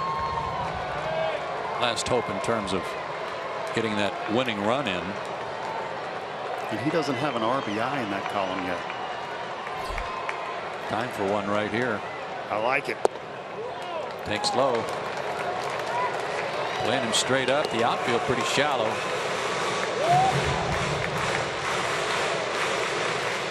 They don't mind getting beat on a double over their head, but they don't want to get beat on a single in front of them, so they're all shallow, straight away. The 1-0 pitch to short, handled by Tomlinson and got him. The Braves tied up in the ninth. Started with a hit batsman, and the winning or the tying run scores on a wild pitch, and we go to extra.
Extra innings are presented by Jack Link's Beef Jerky all season long.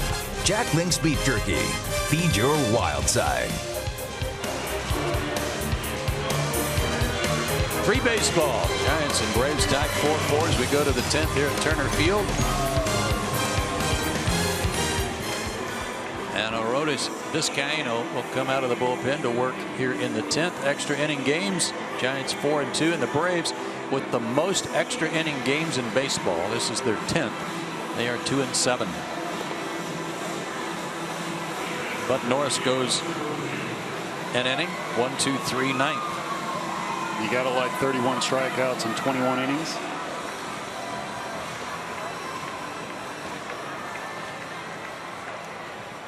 And Tim Hudson in the house. You'd mentioned Klesko here earlier, John Rocker. Klesko played for the Giants briefly. And Buster Posey will lead off for the Giants in the 10th. Hitless tonight, hitless in the series. A real rarity for him at Turner Field. He is 0 for 9 in the series.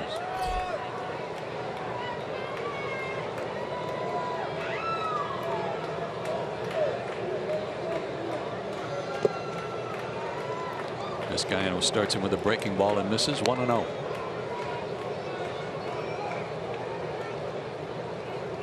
Again, more respect to the hitter when the pitcher comes into the game and can throw 95 to 99 miles an hour and starts the hitter off with the breaking ball. Nobody on. Hard hit, but stabbed by Garcia. What a night he's had at third. I'll tell you what, Joe, you talked about playing the outfield, getting better out there. He had told me earlier today that he was working on his lateral movement feet work. That's some pretty good lateral movement right there. Even got a little air with that. Yeah, he did. Might have saved a double. Great play by Adonis. Here's a guy that's been the Braves killer in this series, Brandon Belt. 2 for 3 with a walk, a single, a homer, 2 RBIs. And there's the 99 mile an hour fastball.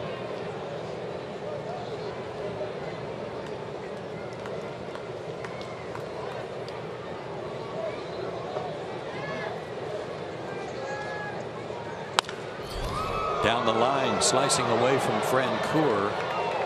And out of play. Belt's had himself quite a road trip. It started in Colorado at Coors Field. And he's now 9 for 20 on the road trip, with 3 home runs. And look at that infield, Joe.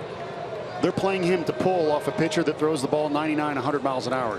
You think this guy's got a quick bat? I'd say. Sliced into the screen, 1-2. Bruce Bochy has a decision to make. Does he leave his closer in there for an extra inning? He's got 2 guys left in the bullpen. The Braves have 3.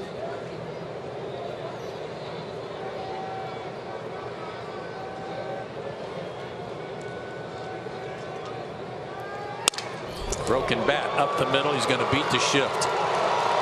He hit it between Darno and Kelly Johnson, and even as deep as Kelly was playing, he couldn't get to it. He's got a magic wand working right now and represents a go-ahead run. And another shattered back. The fastball beating him, and you can see right there as it comes apart, but just in the right spot, as you mentioned, beat the shift.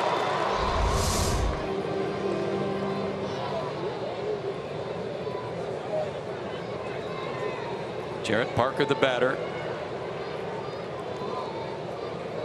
came on for Hunter Pence when Pence re-injured his hamstring back in the 4th inning. Out of play. Since then, Parker is 1 for 2.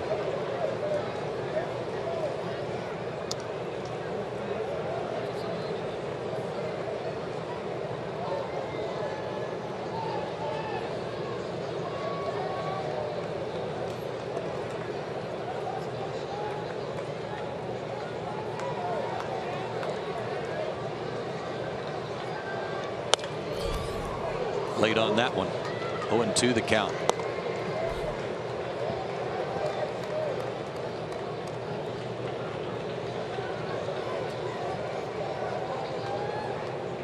Don't go to sleep on Brandon Belt over there either. 9 stolen bases last year out of 12 tries. No stolen bases so far this year. Nice call right there. So we got a little throw over. I always wonder if it's hard to throw 99, 100 miles an hour to the plate and then turn and throw a lob throw to first.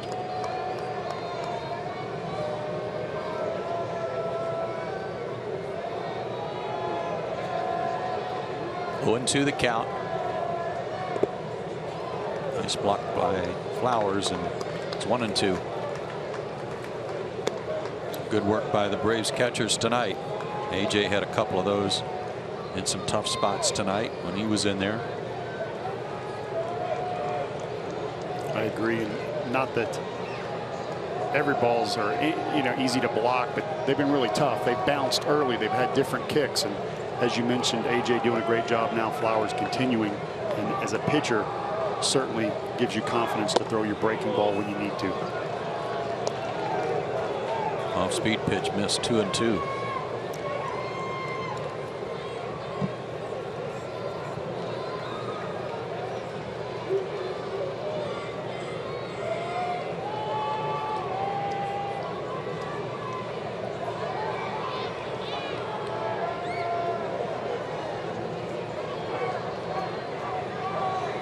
Got it. Breaking ball. Struck him out. 2 out.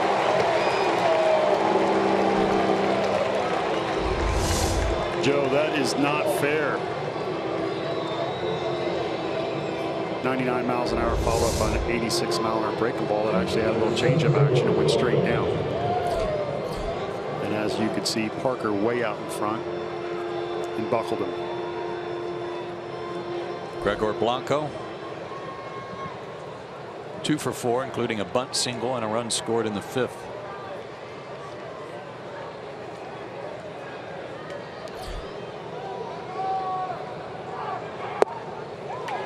Started him with a breaking ball.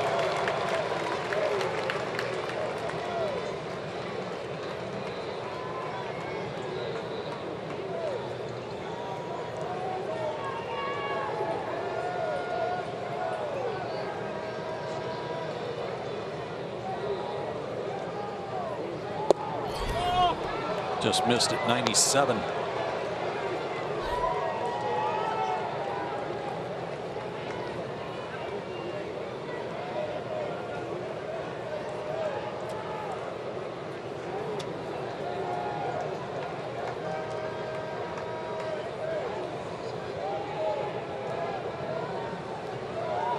Oh, nice. Took a little off. Had him out front, 1-2.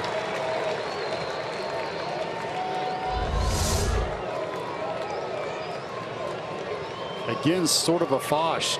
Yeah. Slider grip, almost like a football, and it's coming out like a changeup and dropping. And I personally, as a former pitcher, don't care how you hold it. I'll look at the action on the baseball. The 1-2. Got him again. Same pitch, same result. Great inning for Vizcaino. 2 strikeouts. We go to the bottom of the 10th.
thing.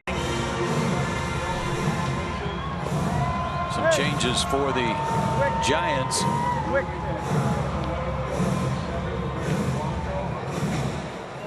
Looks like Tomlinson, the shortstop, is going to move to left. Gregor Blanco is going to move to right. There's Tomlinson, and then Brandon Crawford's going to come in the game to play shortstop, and he'll bat ninth. And a new pitcher, Derek Law, on to work for the Giants. That leaves them with one guy down in the bullpen, and that's Chris Stratton.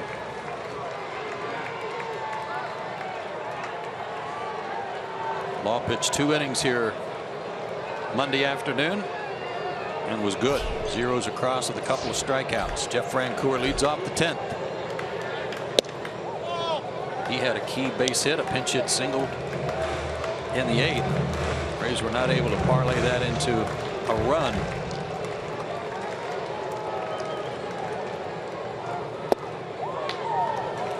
Two and 0.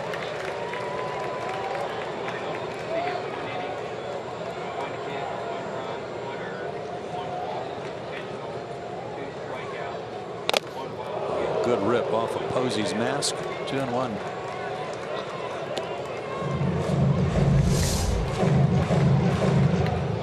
You said nice cut on the fastball right there, which he should be 2-0. You bet. Cut it loose. You know what he's thinking. Fought it off. Shallow right. Blanco, who's just moved over there, will get there easily. One down in the 10th.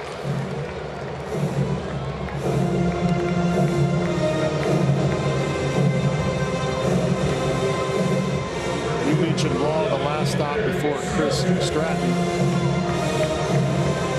Chris Stratton has been a starter in AAA this year, so he's stretched out, and we have 2 pitchers left, O'Flaherty, Withrow, before we get to Weber,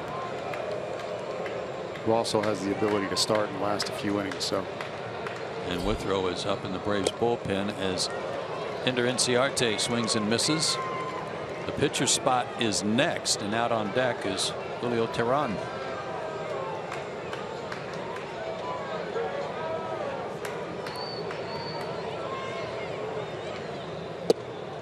Check swing, but he went, says Paul Nauert. 0-2.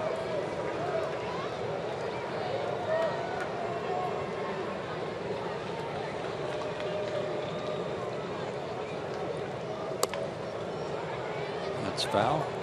Eddie Perez with a nice piece of glove work over there. Always had good hands.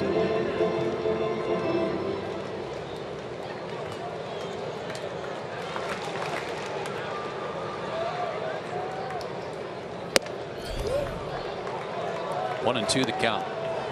95 on that wasted fastball from Law. Also has a slider and a curve. Chopped to third. Duffy's been busy tonight. Pulls Belt right in the base path, but able to get out of the way. 2 down. And Teheran will pinch hit.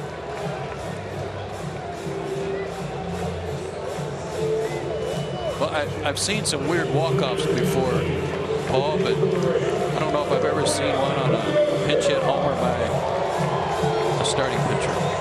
didn't we just see a pretty cool one tonight from a relief pitcher? Yeah, it was an extra base hit. Albies with the triple? Yeah. The tight end? Albers, yeah. He had the double that set him up to get him in. So it's in the air tonight. Yeah.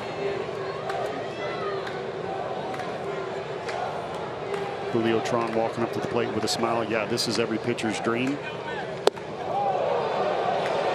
So remember, you're not a pitcher right now. You're going to get the business. That's right. You don't get any courtesy fastballs in this situation. And Mr. Law also with the turn. And did you see that right there? The quick pitch. Yeah. Can't be doing that to a pitcher. It's unchivalrous. Is that a word? It is now. And the Braves go quietly in the 10th. We head to the 11th or 4th.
Innings are presented by Jack Link's Beef Jerky all season long. Jack Link's Beef Jerky. Feed your wild side. Top of the 11th inning. 4-4 our score. Joe and Paul with you from Turner Field. New hardball chunker on the mound for the Braves. That's Chris Withrow. As you can see, nice ERA in the season. I could get those walks down a little bit, but he's done a nice job. Worked a third of an inning last night. No troubles. He will face Tomlinson, the pitcher spot, and then Denard Span, although pitcher spot is now occupied by Brandon Crawford. So Tomlinson, Crawford, and Span.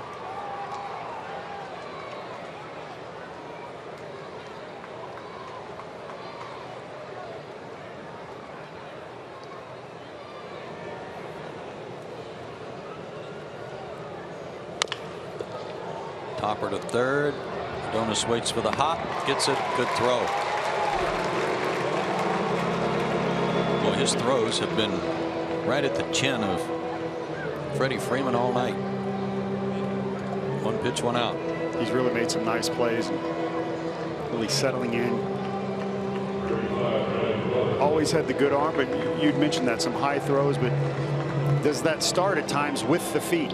Oh yeah, and lack of balance. His arm wrapped up where he got hit with a pitch in the 9th inning. First at bat for Brandon Crawford tonight. Did not start. Just came in for defense last inning.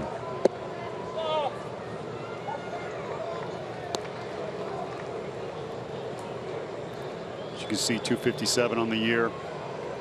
Primarily a defensive shortstop, but over the last couple years has really improved his hitting. I asked him what the secret was, and he just said simplifying it.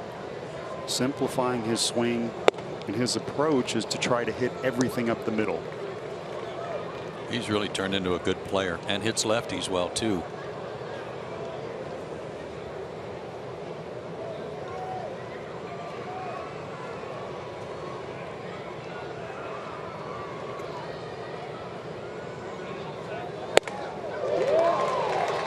Swing and a miss at a 93 heater. The odd thing to me about him winning the Gold Glove Award last year in the National League at shortstop, Andrelton Simmons did not, was that Andrelton was given the Outstanding Defensive Player Award for all positions. Go figure. 3-1. I wonder if that was a courtesy to Simmons. Simmons had more defensive runs saved. I mean, I don't want to take anything away from Crawford. Me neither. But I see your point and agree with you loud and clear. Full count.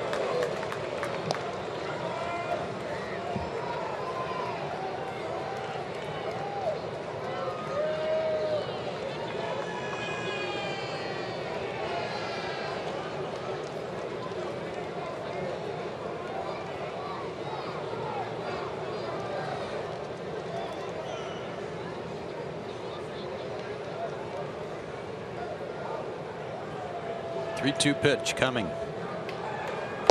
Got it. Like a cutter. Nice comeback. Withrow with the nice, as you said, cut fastball inside part of the plate to the lefty. The heat-seeking missile that starts out middle. The hitter gets excited, and the next thing you know, it's on the inside part of the plate. Mariano Rivera, obviously the best at it in my generation. That one's not too shabby. Tell you what, that one almost looked like a natural cutter when you're playing catch with somebody and it just moves on its own. So there's a couple different kinds of cutters. One, you can see the dot and it looks like a slider, but it's hard and it doesn't break as much as a slider, but you can pick it up. Then you have the cutter that's like the four-seamer that you're talking about, the Rivera, that looks, everybody would swear that it's a fastball and it just bears in on you. Andy Pettitte also had a fastball like that. And that's the one you want ideally to try and have because you just simply can't pick it up. 1-1 to Span. 0 for 4 with a walk.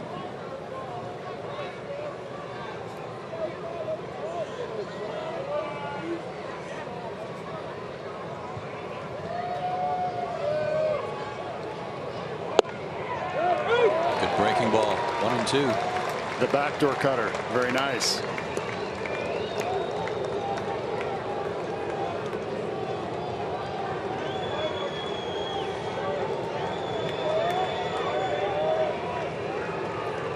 Joe Panic would be next. 2 out.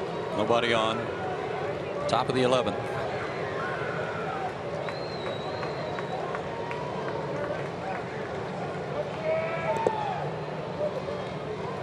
Aimed that one a little bit.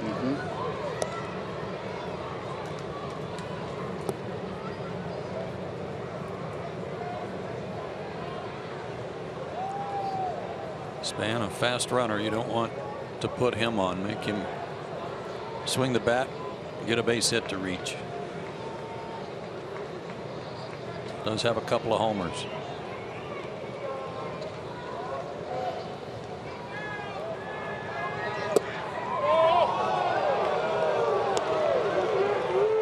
And a full count. Fell behind Crawford, went to a full count, was able to strike him out.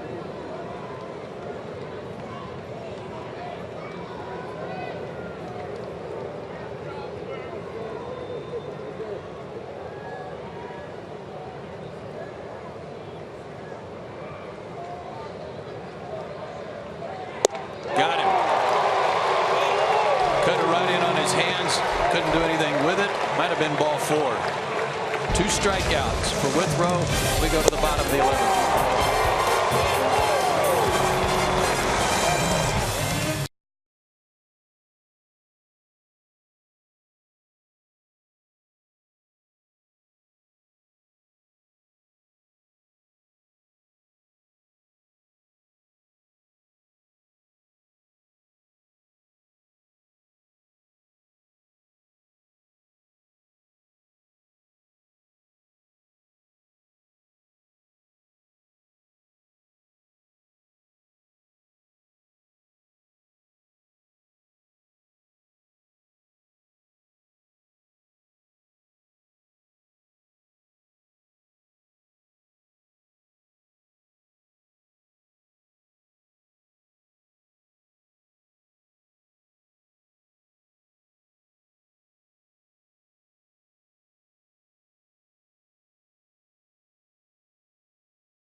4-4. I got to tell you, I was starting to get a little extra inning, and as an athlete, you have to watch what you eat, but as a broadcaster, I was going with sugar. So I got a little kick going with the M&Ms, the Joe Simpson M&Ms. But once I went for them, I noticed that you pulled the Oreos and the pecan sandies over to, you're hogging them. No, I just moved them over so that it would be the presentation. I need a jolt. I need you to be a team player right now and share. Okay. I'll give you a jolt. Freddie Freeman just put a jolt in one. Go, ball, get out of here. Gone, walk it off, Freddie. You promised the jolt and you came through. Freddie Freeman making it happen.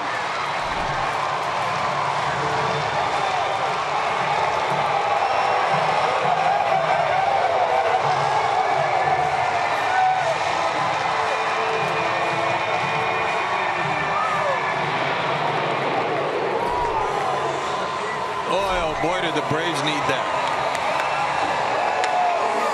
Couldn't agree with you more, Joe. Any way to lift a team is to get the walk-off, even in extra innings against, as we said, a hot team in baseball.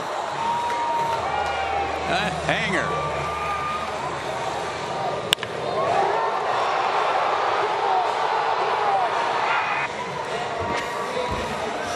And a no-doubter. Let's go down to Kelsey with Freddie Freeman. Look who I found. Freddie Freeman, the first pitch you saw in extras. Take me through all of that. I just finally showed up today. You know, it's just, I was looking for a pitch to hit, and, you know, he hung a curveball. I don't want to get to those heaters. I seem to not be able to catch up to those right now, but, you know, he hung a curveball and I was able to put a good swing on it. And as one of the leaders of this team, a win that you guys needed so badly, the first extra innings win of the year. How good does it feel to be able to deliver when your team needs you? It feels good. You know, it's been an up and down season for me personally, but, you know, for the team to come back in the 9th inning off Casilla, you know, no.